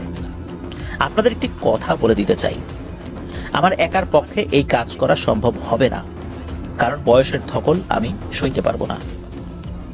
এসব কাজ করতে হলে শরীরে শক্তি দরকার, সেজন্য আমার সাথে আরো 2 জন লাগবে যারা এই কাজ সমাধান করতে পারেন, এবং অবশ্যই ইমানদার ও পরহেজগার হতে হবে তাদেরকে। এমন 2 জনকে একত্রে এক সময় পাওয়াটা বেশ কঠিন ব্যাপার। এরকম 2 জনকে আপনারা জোগাড় করতে পারবেন? তখন বড় মা বললেন, হুজুর, এই দায়িত্বটা আপনি নিলে উপকার হয়। তখন হুজুর বললেন, আচ্ছা ঠিক আছে, তবে সবকিছু ঠিকঠাক করতে তো আমাকে একটু সময় দিতে হবে। দিনক্ষণ ঠিক করে আপনাদের জানিয়ে দেবো ইনশাল্লাহ। এরপর সাইফের পরিবারের সদস্যরা হুজুরের কাছ থেকে বিদায় নিয়ে চলে আসেন। এর মধ্যে একটি অদ্ভুত ঘটনা ঘটে। সেটা হলো, একদিন সাইফের মামাতো বোন সাইফের কাছে এসে বলে, দাদা, আমি আম খাবো। সমস্যা হলো ওই সময় কিন্তু আমের সিজন ছিল না। সত্যি কথা বলতে মামাতো বোন পরীক্ষা করার জন্য কথাটা বলেছিল। তখন সাইফ সবাইকে অবাক করে দিয়ে বলল, একটু দাঁড়া, দিচ্ছি। এর ঠিক সর্বোচ্চ 3 মিনিটের মাথায় ঠাস করে একটা শব্দ হয়। মামাতো বোন তাকিয়ে ঘরের মাটিতে দেখে অনেকগুলো আম। পরে জানা যায় সেখানে প্রায় 5 কেজি আম ছিল। এই কাণ্ড দেখে মামাতো বোন ঘর বাড়ি এক করে চিৎকার চেঁচামেচি শুরু করে সবাইকে ডেকে আনে। সবাই তো অবাক হয়ে রীতিমতো এই ঘটনাটা দেখে। সেই আম পরিবারের সকল সদস্যরা খেয়েছিল। আমগুলো খুব বড় সাইজের ছিল এবং অনেক সুস্বাদু ছিল। স্থানীয়দের মধ্যে অনেকেই জিনপরি বিশ্বাস করতো না, সেজন্য সাইফের ব্যাপারটা নিয়ে রসিকতা করত। কিন্তু এই ঘটনা ঘটার পর এখন তারাও বিশ্বাস করলো এবং অনেকে বলল বাংলাদেশে এখন আম পাবে কিভাবে? এখন তো আমের সিজন না। আমাদের আগেই বিশ্বাস করা উচিত ছিল, কেউ আর সাইফকে নিয়ে উল্টাপাল্টা বলবে না, সেটা হোক তাদের কারো সামনে বা পেছনে। আলোচনা সমালোচনা কোনোটাই করার দরকার নাই। শুধু শুধু অন্যের ঝামেলা নিয়ে উস্কানিমূলক কথাবার্তা বলে ওই জিনের শত্রু হতে চাই না, এটা মানুষজন বললো আর কি। এদিকে প্রতিদিন ঘুমানোর আগ পর্যন্ত সাইফের পাশে এক আন্টি বলতে সাইফের আম্মা বসে থাকতো, আর এক পাশে সাইফের বন্ধু রাকিব সবসময় বসে থাকতো। রাকিবকে মোয়াল্লেম হুজুর সাইফের কাছাকাছি থাকতে আদেশ করেন, সেজন্য রাকিব সবসময় চেষ্টা করতো কাছাকাছি থাকার। তবে ঘুমানোর সময় সাইফের পাশে শুধু রাকিব থাকতো। একদিন দিনের বেলায় ঘটে এক অদ্ভুত ঘটনা। সাইফের মামাতো বোন দরজার সামনে ভয়ে ভয়ে উকি মেরে বলল, দাদা তোমার সাথে নাকি পরি আছে, কই আমি একটু দেখি। তখন সাইফ বলল, ঠিক আছে তাহলে এদিকে আয়। তখন মামাতো বোন ভয় পেল, ভয়ে সামনে যেতে পারছিল না। তখন আন্টি বললেন, মানে সাইফের আম্মু বললেন, আয় আয় তোর ভাই তোকে ডাকে, দেখি কি দেখায়। তারপর আন্টির কথায় মামাতো বোন একটু সাহস পেয়ে সাইফের দিকে এগিয়ে গেল। তখন সাইফ বলে, আমার হাত ধর। মেয়েটা যখন সাইফের হাত ধরলো, তখন মামাতো বোনের শরীর ঝাড়া দিয়ে উঠলো। সাথে সাথে ও মা গো বাবা গো বলে মামাতো বোন চিৎকার দিয়ে ঘরের থেকে বের হয়ে যায়। সাথে সাথে আন্টি বসা থেকে উঠে গিয়ে ওর কাছে গিয়ে জিজ্ঞেস করে, এই কি হয়েছে তোর? এভাবে চিৎকার করার মতো তো কিছু ঘটে নাই রে, চিৎকার দিলি কি কারণে? তখন সাইফের মামাতো বোন বলে, আমি ফিল করছি এটা দাদার হাত না, আমি অন্য কারো হাত ধরছি। এই হাতটা ছিল একদম বড় বড় লোমে ভরা, কিন্তু সাইফ দাদার হাত তো এরকম না, তার হাতে তো লোম নাই। মামাতো বোন কিছু একটা আন্দাজ করতে পারে, ফলে এই ঘটনা পরিবারের সদস্যরা যখন শুনলো, পরিবারের সদস্যরা ভয়ের চেয়ে আরো চিন্তিত ওই পেরেশানির মধ্যে পড়ে গেল। কারণ সাইফ হাত বাড়িয়ে দিল, সাইফের হাত ধরলো মামাতো বোন, অথচ সেই মামাতো বোন কিনা বলছে যে এই হাত সাইফের না। তাহলে এই সাইফ যে এখানে আছে, আসলে কি এটাই সাইফ? এরকম চিন্তা তাদের মাথার মধ্যে কিন্তু ঢুকে গেল। একদিন সাইফ আন্টিকে, মানে সাইফের আম্মুকে আশ্চর্যজনক একটি কথা বলে, সেটা হলো, আপনার ছেলেকে আমি ভালোবাসি এবং বিয়ে করতে চাই, তাকে আমি ভালো রাখবো, আমি তাকে সঙ্গে করে নিয়ে যেতে চাই। তখন আন্টি বলেছিল, তুমি আমার ছেলেকে বিয়ে করে আমাদের সাথে থেকে যাও, তাহলে এটা সম্ভব। উত্তরে সে বলল, না, তা কখনো সম্ভব নয়। তখন আন্টি বললেন, তাহলে আমার ছেলেকেও দেয়া আমার পক্ষে সম্ভব না। সাইফ 3 দিন স্বাভাবিক কর্মকাণ্ড আসলে করে নাই, অস্বাভাবিক কর্মকাণ্ড করে।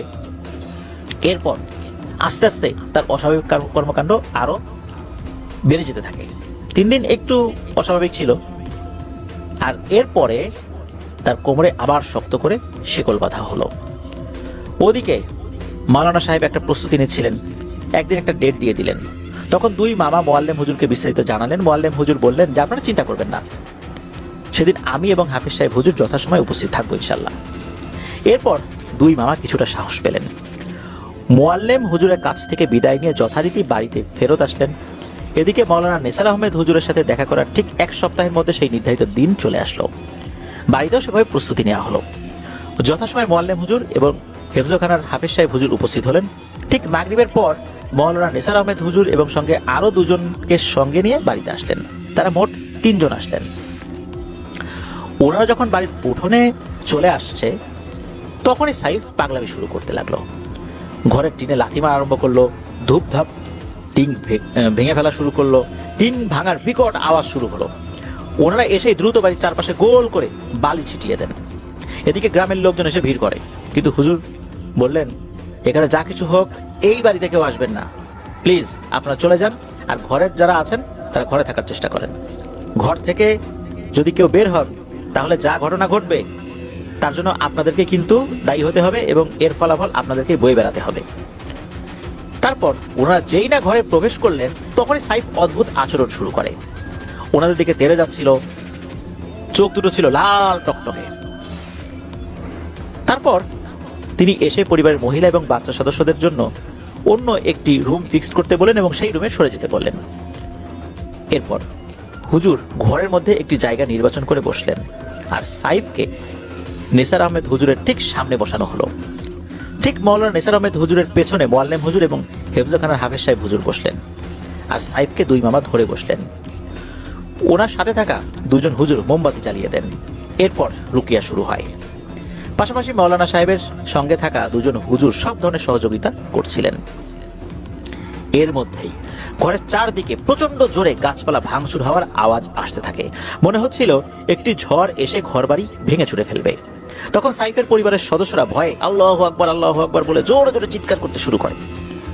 তখন হুজুর সকলকে উদ্দেশ্য করে বললেন, ভয় পাবেন না, ওরা বাইরে যাওয়ার চেষ্টা করছে, কিন্তু বালি পড়া ছিটিয়ে দেওয়ার কারণে নির্ধারিত এরিয়া ভেদ করে তারা যেতে সক্ষম হচ্ছে না।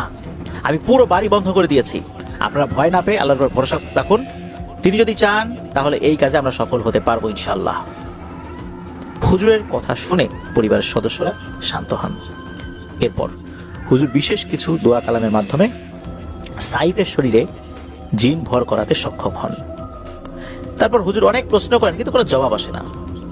তখন হুজুর বললেন, আমি জানি তোমরা শরীরে আছো, আমার প্রশ্নের জবাব দাও। আমার প্রশ্নের ঠিকঠাক উত্তর না পেলে অবশ্যই আমি তোমাদেরকে কঠিন থেকে কঠিনতর শাস্তি দিতে বাধ্য হব। তখন জবাব আসলো, বলল, হুজুর আপনি এখানে কেন আসছেন? আপনি কি জানেন না এর আগে কতজনকে আমরা তাড়িয়ে দিয়েছি? আমরা আপনাকে সম্মানের সাথে বলছি, আপনি এখান থেকে চলে যান। এই কাজ করার কোনো ধরনের কোনো আগ্রহ প্রকাশ করবেন না। আমাদের কথা না শুনলে আপনার পরিণতি ভালো হবে না। তখন হুজুর বললেন, বেশ, শুনলাম তোমাদের কথা। এখন বলো, তোমরা কতজন সাইফের শরীরে আছো? উত্তর আসে, আমরা 7 জন আছি। হুজুর বললেন, তোমরা যদি এই ছেলেকে কখনো ডিস্টার্ব না করো তাহলে আমি তোমাদের ছেড়ে দেব। এখন বলো, মরতে চাও নাকি চলে যেতে চাও? তখন জবাব আসে, আমরা কথা দিয়েছি এই ছেলেকে আমাদের মেয়ের জন্য দেব, সুতরাং আমরা আমাদের কথা রাখবো, আমরা কোথাও যাচ্ছি না।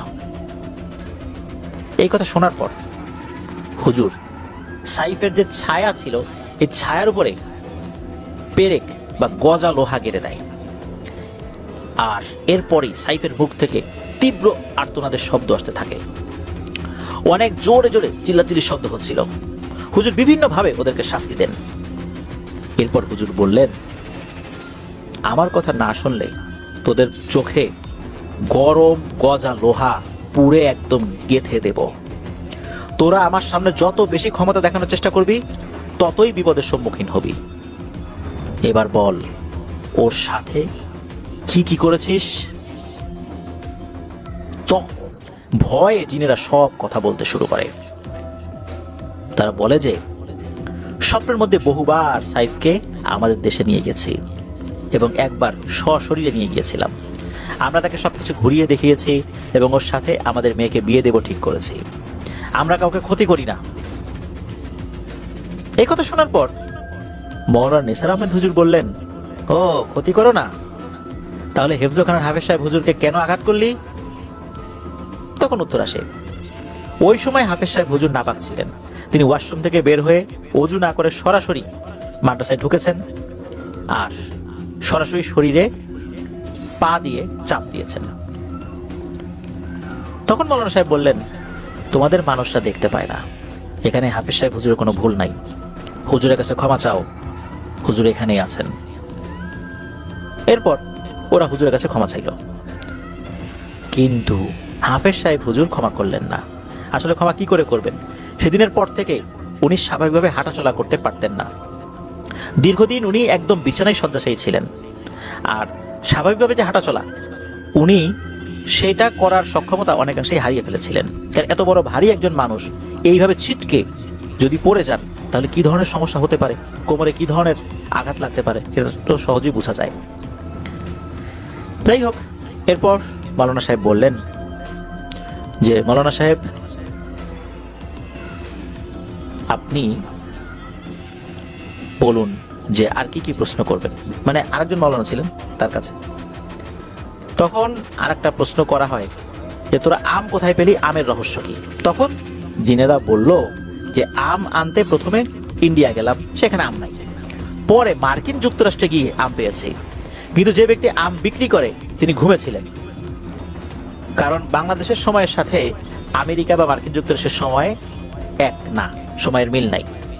ওই সময়ে ওখানে ছিল রাত, যার কারণে সে ছিল ঘুমিয়ে। তাকে উঠিয়ে আম কিনে আনতে একটু সময় লেগেছে।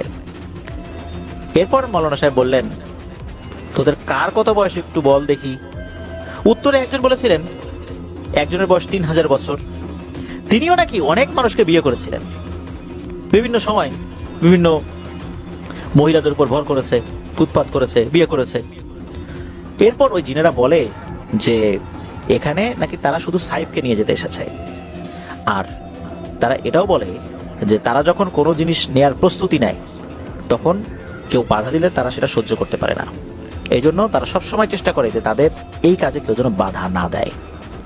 এরপর মৌলানা নেসার সাহেব বললেন, যাই হোক, তোমাদের অনেক সময় দিয়েছি, আর না, এই সমস্যার সমাধান করে আমাকে তাড়াতাড়ি বাড়িতে ফেরত যেতে হবে।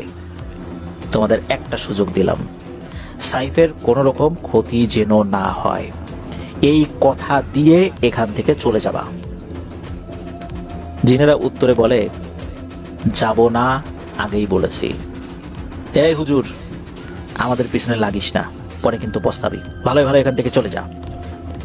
এই কথা শোনার পর মৌলানা সাহেব আতরের শিশির মতো কিছু একটা বের করে হাতে লাগিয়ে শাহাদত আঙ্গুল সাইফের চোখের ভিতরে চেপে ধরে বলল, এখন কি যাবি? তখনও ওরা যেতে অস্বীকৃতি জানায়। তখন যে রোমহর্ষক ঘটনাটা ঘটে সে দৃশ্য সবাই দেখল। সেটি হলো সাইফের পায়ের চামড়া আঁকা বাঁকা হয়ে যাচ্ছিল, পায়ের দিকে ফুলে ফুলে উঠছিল। তখন মৌলানা সাহেব বলল, কোথায় পালাবি? পালানোর জায়গা তোদের নাই, শরীরের বিভিন্ন জায়গায় ঘুরে বেড়াচ্ছিস তো। বুঝতে পেরেছি, তোদের অনেক সুযোগ দিছি আমি, এবার প্রস্তুত হ। তখন উত্তর আসে, হেরে নেসার, আমরা কিন্তু তোকে ছাড়বো না, একদিন তো তোকে পাবোই, মনে রাখিস সেদিন তোর শেষ দিন। তখন মৌলানা সাহেব রেগে গিয়ে সাইফের ডান কানে ঠাস করে একটা থাপ্পড় মারে, সাথে সাথে কান থেকে রক্ত বের হয়। তৎক্ষণাৎ প্রাথমিক চিকিৎসা দেওয়া হয়। থাপ্পড় মারার পর সাইফের মুখ থেকে কান্নার আওয়াজ সবাই শুনতে পায়।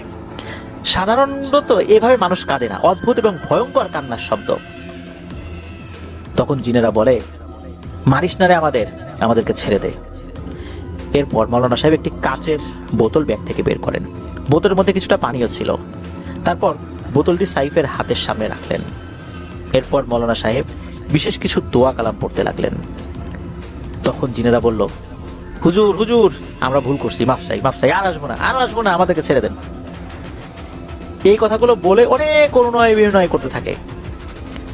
মৌলানা সাহেব রুকিয়ার মাধ্যমে এভাবে করতে করতে শরীরে ভর করা দুষ্টু জিনগুলোকে সাইফের হাতের মধ্যের অংশে নিয়ে আসেন।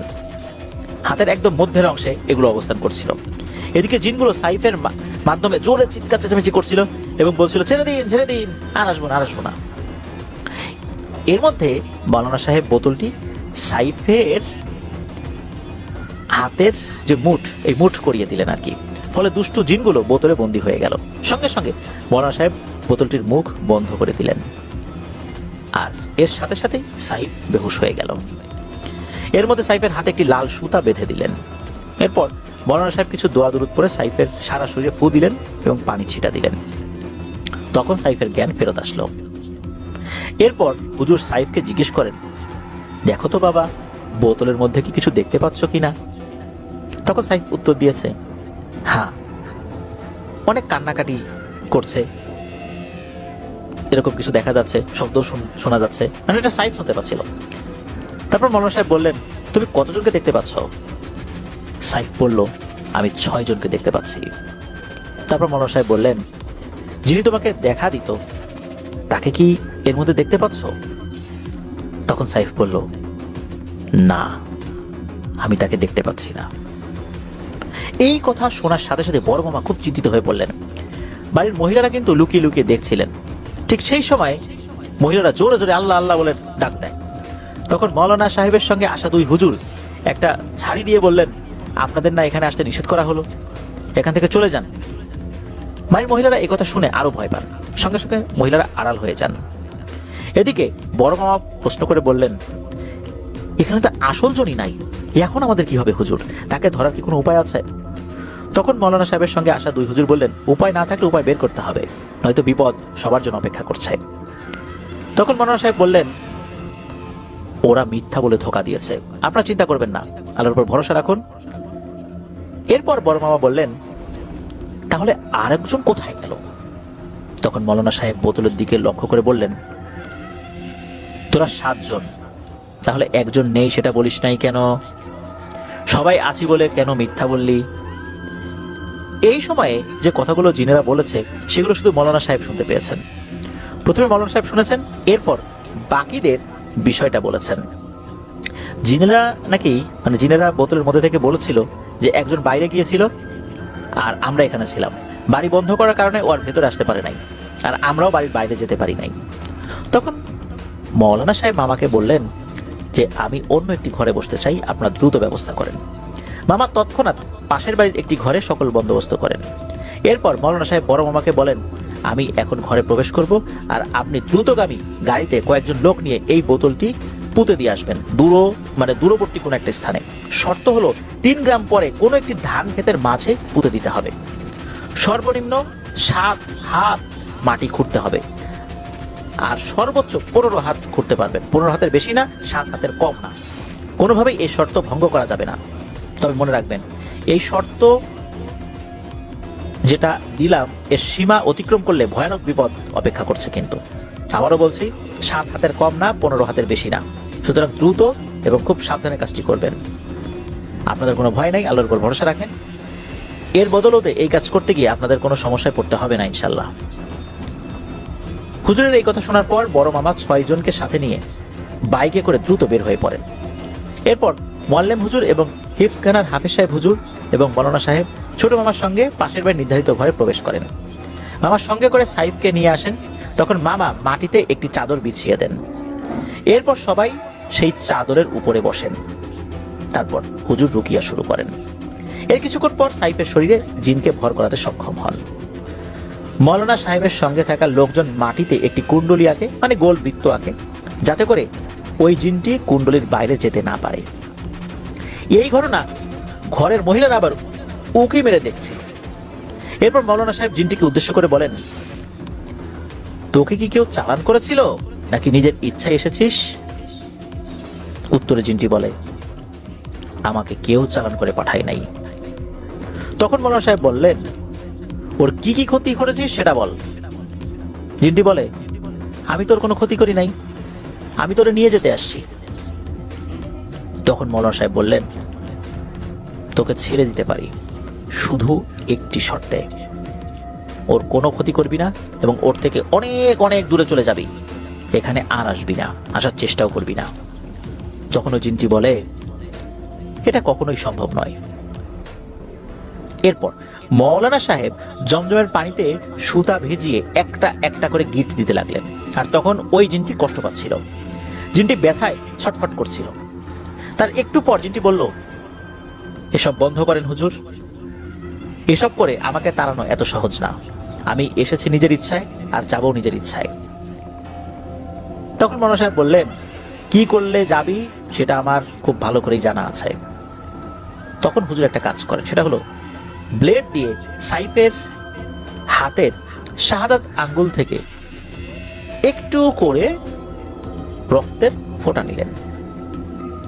সেই রক্ত মাটির একটি পাত্রে রাখলেন এবং একটুখানি পানি দিয়ে রক্তের সাথে মিশ্রণ করলেন। এরপর একটি তাবিজের মতো কিছু একটা বের করেন এবং একটি আরবি লেখা কাগজ সাথে ছিল। সেই কাগজটি রক্তের মধ্যে ভিজিয়ে মোম দিয়ে গেঁথে দেন এবং সাইফের হাতে বেঁধে দেন। এর বদৌলতে স্থায়ীভাবে শরীর বন্ধ হয়ে যায়। এরপর জিনটি বলল, আমার পরিবারের সদস্যদের সাথে আপনি কি করেছেন, তারা এখন কোথায়? তখন মৌলানা সাহেব বললেন, ওরা পালিয়ে গেছে।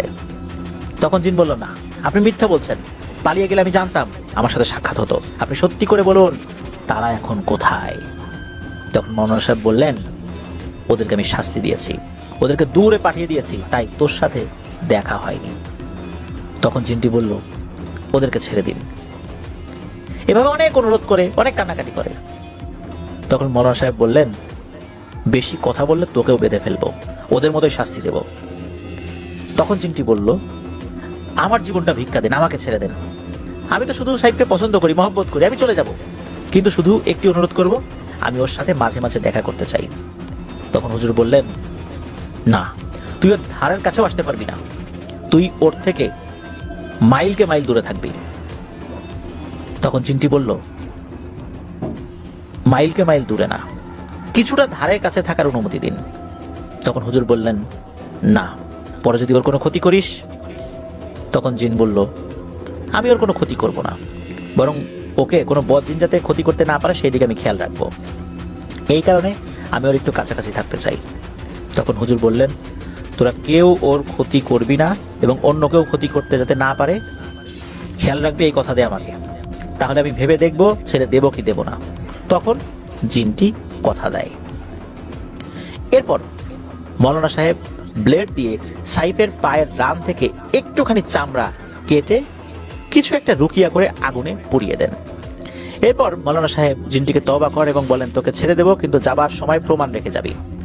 তখন জিনটি বলল যে বাড়ির সামনের বড় পেয়ারা গাছের ডালটি আমি ভেঙে দিয়ে যাব। তখন মৌলানা সাহেব বললেন, কোন দিক দিয়ে যাবি? জিনটি বলল, আমি উত্তর দিক দিয়ে যাব। কোথায় যাবি? জিনটি বলল, আমি আমার নিজের দেশে চলে যাব। তখন মৌলানা সাহেব বললেন, ঠিক আছে, তবে মনে রাখবি সাহেবকে কখনো কোনো অবস্থাতেই আর ডিস্টার্ব করবি না। তখন জিনটি বলল, শুধু আমার দেখতে ইচ্ছে করলে আমি দূর থেকে দেখব, আর কোনো বদ জিন ওর কোনো ক্ষতি করতে চাইলে আমি সেটার মোকাবেলা করব। এরপর জিনটি বিদায় নিয়ে সাইফের শরীর থেকে বের হয়ে যায়, সঙ্গে সঙ্গে সাইফ বেহুশ হয়ে পড়ে যায়। ঠিক তখন ঘরের বাইরে ঝড় হতে শুরু করে। এই বিষয়টা কিন্তু সবাই উপলব্ধি করে। এর কিছু সময় পর সবকিছু স্বাভাবিক হয়ে যায়। তারপর মৌলানা সাহেব বললেন, সাইফকে অন্য একটি ঘরে নিয়ে শুয়ে রাখেন, এখন তার শরীর ক্লান্ত, আপনারা তার দিকে সবসময় খেয়াল রাখবেন, যত্ন করবেন, ভালো ভালো খেতে দিবেন, কারণ ওর শরীরের উপর দিয়ে অনেক ধকল গেছে। এরপর মৌলানা সাহেব সাইফের পরিবারের সদস্যদের কাছ থেকে বিশেষ একটি দোয়া দিলেন। এটা দিয়ে বললেন যে এক গ্লাস পানির মধ্যে এই জিনিসটা ভেজাবেন, তারপর সেই পানি সাইফকে খাওয়াবেন। এই কাজটি টানা 7 দিন করবেন এবং এখন থেকে আপনার ছেলে ইনশাল্লাহ পুরোপুরি নিরাপদ এবং সুস্থ আছে, আলহামদুলিল্লাহ। হুজুর এটাও বললেন যে এই কাজটি ওনার জীবনের বিশেষ এক অধ্যায় হয়ে থাকবে। সেই সাথে উনি দুজন সঙ্গীকেও ধন্যবাদ দিলেন, কারণ এই কাজের জন্য দুইজন সাহসী লোক দরকার ছিল। যাই হোক, এরপর মূলত যেটা হয় যে মৌলানা সাহেব উনি বিদায় নিতে চান। যাওয়ার আগে মৌলানা সাহেব উনি বললেন যে আমার বিদায় নেওয়ার সময় হয়েছে, যাওয়ার আগে কয়েকটি কথা বলি। যে বোতলটি পুঁতে রেখে আসতে বলেছিলাম সেই স্থান বা সেই ঘটনার মুহূর্ত কখনোই কাউকে বলবেন না, বিশেষ করে কোন রকম গল্পের মতো করে হলেও এই ঘটনা সাইফকে বলবেন না। এই বিষয়টা তার মেমোরিতে গেলে সমস্যা আছে, কোনো রকমে ওরা সব জানতে পারলে আপনাদের সমস্যা হবে এবং আপনাদের ছেলেকে আর পরবর্তীতে পাবেন কিনা সেটা নিয়েও কিন্তু একটা বিষয় রয়ে যায়। সাইফের বিয়ের আগ পর্যন্ত এসব বিষয়গুলো মেনে চলবেন আর সবসময় সাইফকে নজরে নজরে রাখবেন, একা একা চলাফেরা করতে নিষেধ করবেন। ইনশাল্লাহ আমি আবার 7 দিন পরে আসবো, আপনারা সাবধানে থাকবেন। হুজুরের এই কথার পর মামা হাদিয়া দিতে চাইলেন, কিন্তু মৌলানা সাহেব এই কাজের জন্য হাদিয়া দিতে অসম্মতি জানালেন।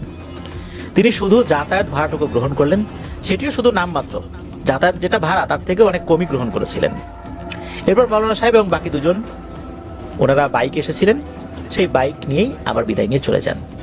এদিকে মোয়াল্লেম হুজুর এবং হেফজ খানার হাফিজ সাহেব হুজুর বিদায় নিয়ে চলে যান।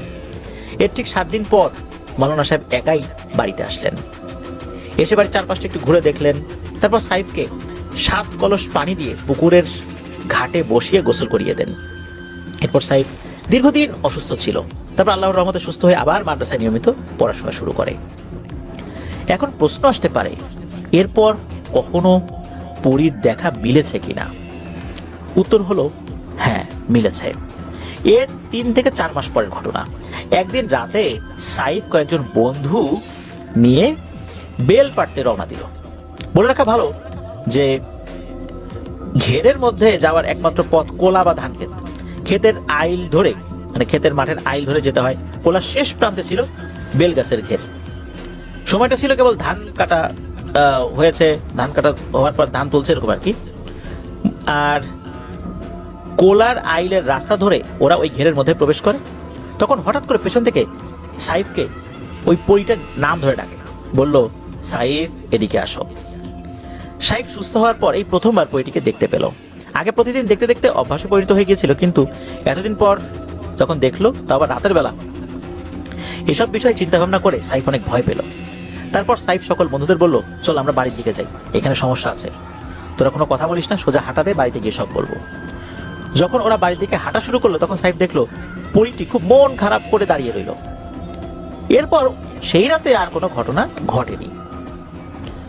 একবার সাইফ পটুয়াখালী খালা বাড়িতে বেড়াতে গেল। একদিন বিকেলে 4 জন মিলে 18-22টা ইউনিয়নের 1000 টাকা বাজারে গেল। সকল কাজকর্ম শেষ করতে করতে সন্ধ্যা ঘনিয়ে যায়। তখন সবাই বাড়ির উদ্দেশ্যে রওনা করে। বাড়ির সবাই গ্যারাবনিয়া ইউনিয়নের 18গাছিয়া গ্রামে যেতে হবে, মানে ওই জন্যই সবাই বের হয়েছে আর কি।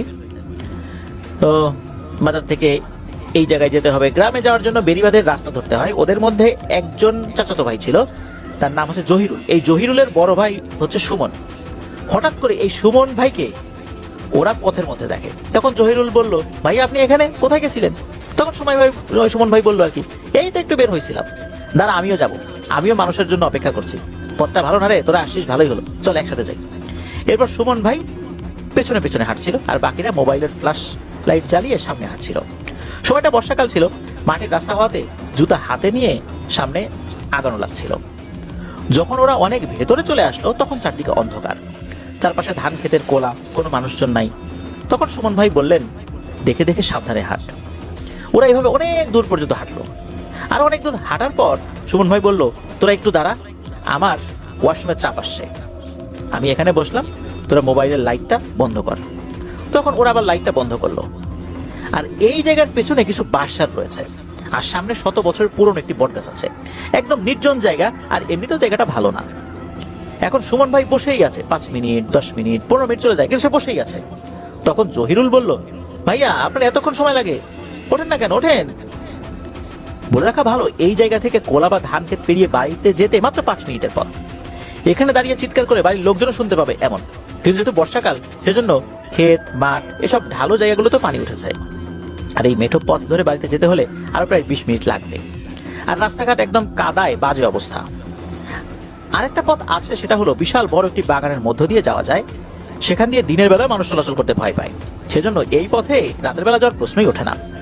এদিকে সুমন ভাই ওইভাবে বসে বসে বলছে, চল আমরা ক্ষেতের মধ্যে দিয়ে যাই, সময় কম লাগবে, দেরি করিস না, চল চল চল।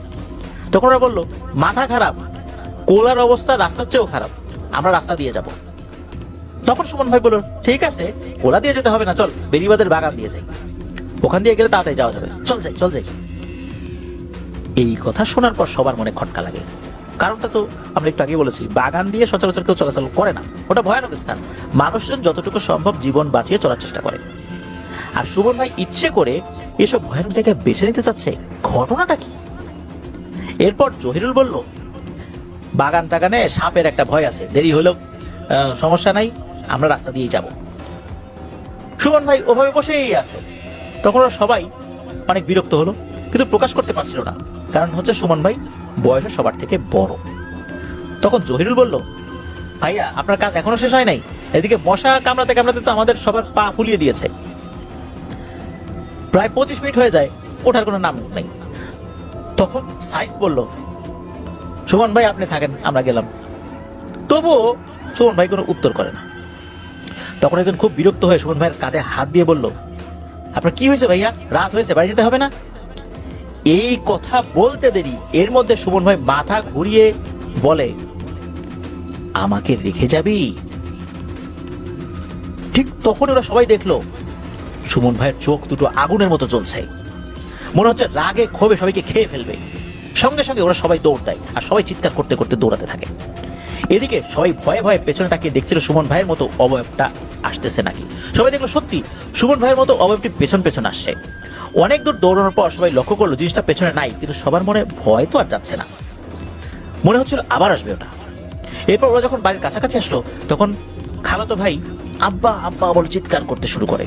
তখন খালু শব্দ শুনে টর্চ লাইট নিয়ে বাইরে বের হন। কোলা দিয়ে রাস্তা কম, কিন্তু রাস্তা দিয়ে ঘোরা বেশি আর কি। ফলে চিৎকার করলে শব্দ শুনতে পাওয়া যেত। খালু কাছে এসে দেখলেন যে ওরা সবাই একদম কাদা মাটি গায়ে মেখে খুব বিধিকিষ্ট অবস্থা, সবাই হাঁপাচ্ছে। খালু এই অবস্থা দেখে গোসল করার ব্যবস্থা করেন। তারপর ফ্রেশ হয়ে ওরা সবাই সবকিছু পরিবার সদস্যদেরকে জানায়। এরপর সুমন ভাইয়ের রুমে গিয়ে দেখা গেল উনি গভীর ঘুমে আচ্ছন্ন। তাহলে প্রতিমধ্যে ওদের সবার সাথে কার দেখা হয়েছিল? যাই হোক, পরিবারের সদস্যরা কোন রকমে বুঝিয়ে শুনিয়ে শুয়ে পড়তে বলেন। পরদিন সকালবেলা খালা বললেন, সাইফ, তোমার গ্রাম সাইটে থাকা ঠিক হবে না। গতকাল বড় ধরনের বিপদ হলে তোমার আম্মুকে আমি কি জবাব দিতাম? আমি সব ব্যবস্থা করে দিচ্ছি, তুমি শহরে চলে যাও। এরপর সাইফ বিদায় নিয়ে চলে আসে। এখন প্রশ্ন আসতে পারে, সুমন ভাইয়ের অবয়বে কে ছিল?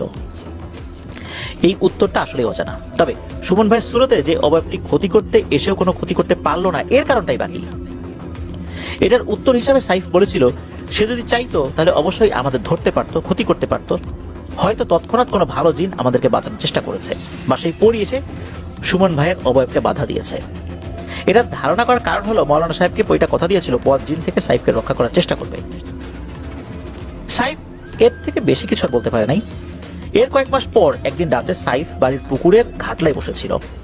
হঠাৎ করে সেখানে পইটা চলে আসে, কিন্তু সাইফের কাছাকাছি না, কিছুটা দূরত্ব বজায় রাখছিল। তখন সাইফকে পইটা বলল, আমার পরিবারের সদস্যদের কোথায় বন্দি করে রাখছে তুমি কি আমাকে বলতে পারবে? উত্তরে সাইফ বলল, এই বিষয়ে আমি মোটেও অবগত নই। তখন পইটা বলল, তোমার কাছে অনুরোধ করি, আমার পরিবারের সদস্যরা কোথায় আছে একটু জেনে রাখবা, আমি পরবর্তীতে তোমার কাছে জানতে আসবো। এতটুকু বলেই পইটা চলে গেল। এই ঘটনার পরে একদিন সাইফ কৌতূহলবশত আন্টিকে এই কথা জিজ্ঞেস করছিল, কিন্তু আন্টি অনেক বকাঝকা করে এবং আন্টি বলেছিল যে এগুলো তোর জানার দরকার নাই, কখনো এটা জানতেও চাইবি না।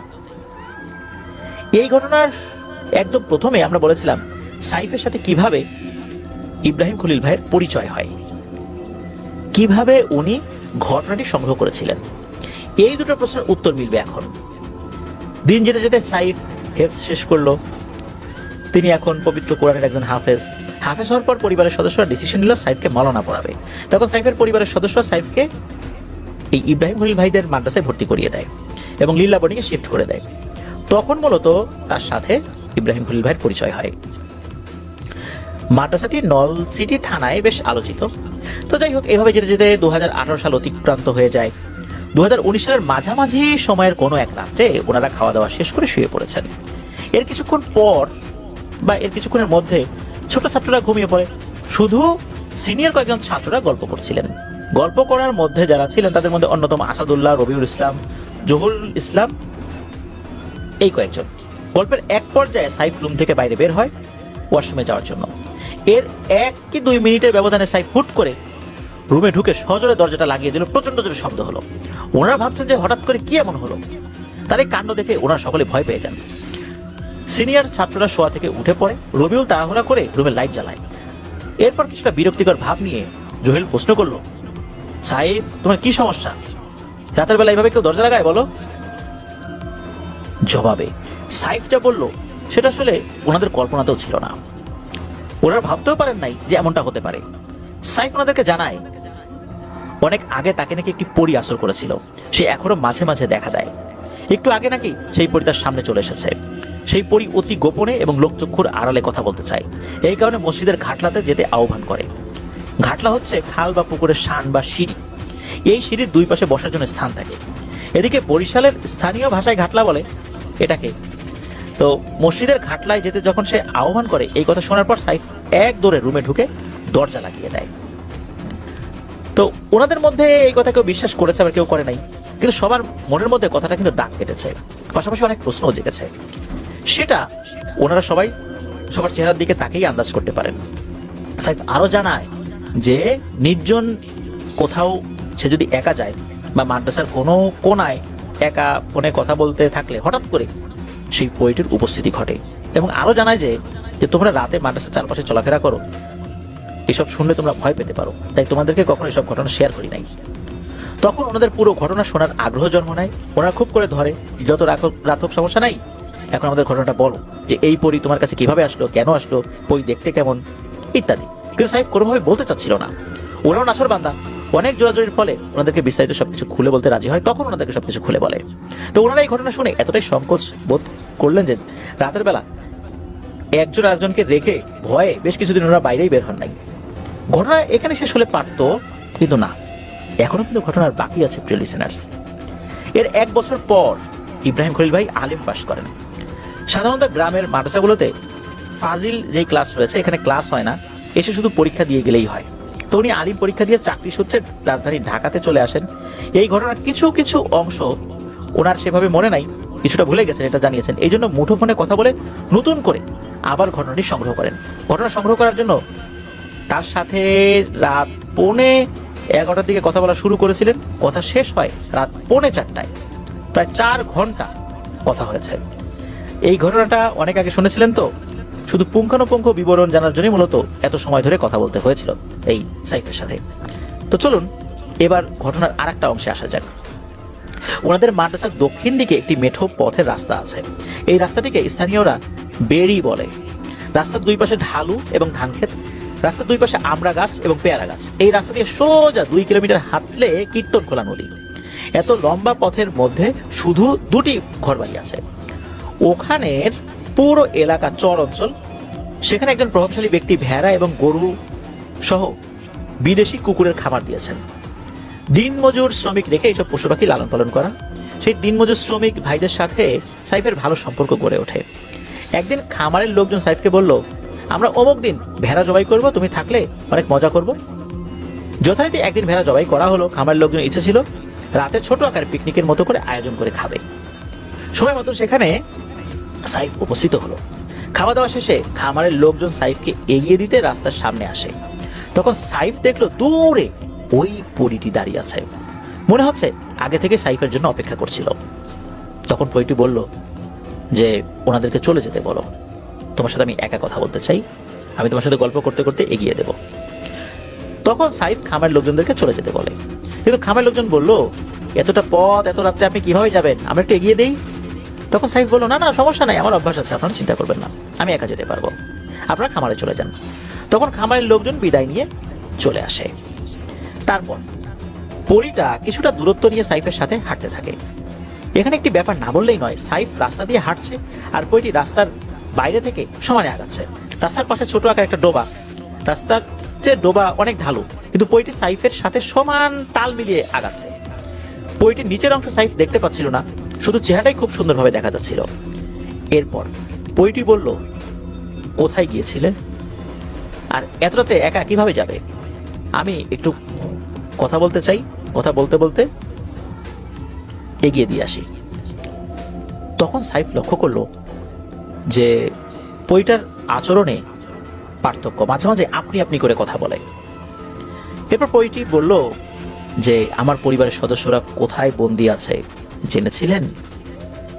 তখন সাইফ বলল, আমি আম্মুকে জিজ্ঞেস করেছিলাম, তা আম্মু আমাকে বলেনি, বরং অনেক বকাঝকা করেছে।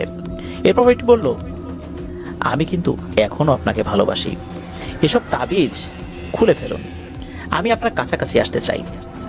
তখন সাইফ বলল, তুমি যদি এতই ভালোবাসো তাহলে আমার সাথে থেকে যাও, আমি যতটুকু রোজগার করবো তুমি সেতটুকু নিয়েই সন্তুষ্ট থাকবা, তাহলে আমি রাজি আছি। এর বাইরে তোমার সাথে যাওয়া আমার পক্ষে সম্ভব নয়, আমার পরিবারের সদস্য আমাকে খুব ভালোবাসে, আমি তাদের ফেলে তোমার সাথে যেতে পারবো না। এইভাবে হাঁটতে হাঁটতে অনেক দূর আসার পর একটি কালভার্ট পড়ে। কালভার্টের গা ঘেঁষে একটি বাড়ি। সাইফ সেই বাড়ির সামনে আসার সঙ্গে সঙ্গে পরীটি অদৃশ্য হয়ে যায়। এর একটু সামনে রাস্তার মোড়, মোড়টি অতিক্রম করার সাথে সাথে আবার পরীটি চলে আসে। তখন সাইফ বলল, কোথায় চলে গেছিলাম? তখন পরীটি বলল, ওই বাড়িতে কুকুর আছে, সেজন্য অন্য পথ দিয়ে আসছি। এরপর সাইফ মাদ্রাসার কাছাকাছি চলে আসে। তখন সাইফ বলল, এখন তুমি যাও, কিন্তু পরীটা যাচ্ছে না, সে একদম মাদ্রাসা পর্যন্ত চলে আসে।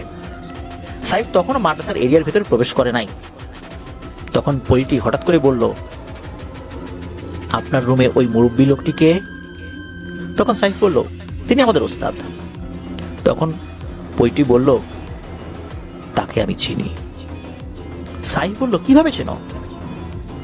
তখন পরীটি বলল, একটা সময় তিনি বড় ধরনের বিপদের সম্মুখীন হয়েছিলেন, তখন আমাদের সমাজের সর্দার তার উপকার করতে চেয়েছিল, কিন্তু তিনি এ ব্যাপারে অস্বীকৃতি জানান। এটা একটি লম্বা ঘটনা, সেদিকে যাব না। এরপর সাইফ বলল, এবার আমি মাদ্রাসার ভেতরে প্রবেশ করব, তুমি চলে যাও। তারপর সাইফ মাদ্রাসার ভিতরে চলে আসে, তারপর রুমে এসে শুয়ে পড়ে। পাশেই শোয়া জহিরুল ইসলাম বাড়ি ভাই, তখন এই জহিরুল ইসলাম বাড়ি ভাই মানে জহিরুল ভাই বলল, কিরে খেয়ে আসছিস? সাইফ বলল, হ্যাঁ ভাই। তখন সাইফ আর জহিরের টুকিটাকি বিষয়ে কথা হচ্ছিল। তখন অবশ্য শীতকাল ছিল আর কি। কিছুক্ষণ পর যে যার মতো কাঁথা কম্বল মুড়ি দিয়ে ঘুমানোর চেষ্টা করছিল। এর কিছুক্ষণ পর হঠাৎ করে সাইফ রুমের মধ্যে পরিটির কথার সাউন্ড পেল। সাইফ সঙ্গে সঙ্গে কম্বলটা মাথার উপর থেকে সরিয়ে দেখলো হুজুরের সাথে পরিটি কথা বলছে। হুজুরের সিট রুমের দক্ষিণ কোণার জানালার পাশে। এরপর পরিটি হুজুরকে বলল, হুজুর আপনার জন্য হাদিয়া আনছি, নিন ধরুন। তখন হুজুর বলল, কে তুমি? পরে পরিটি ইঙ্গিতে আকারে কয়েকটা কথা বলল।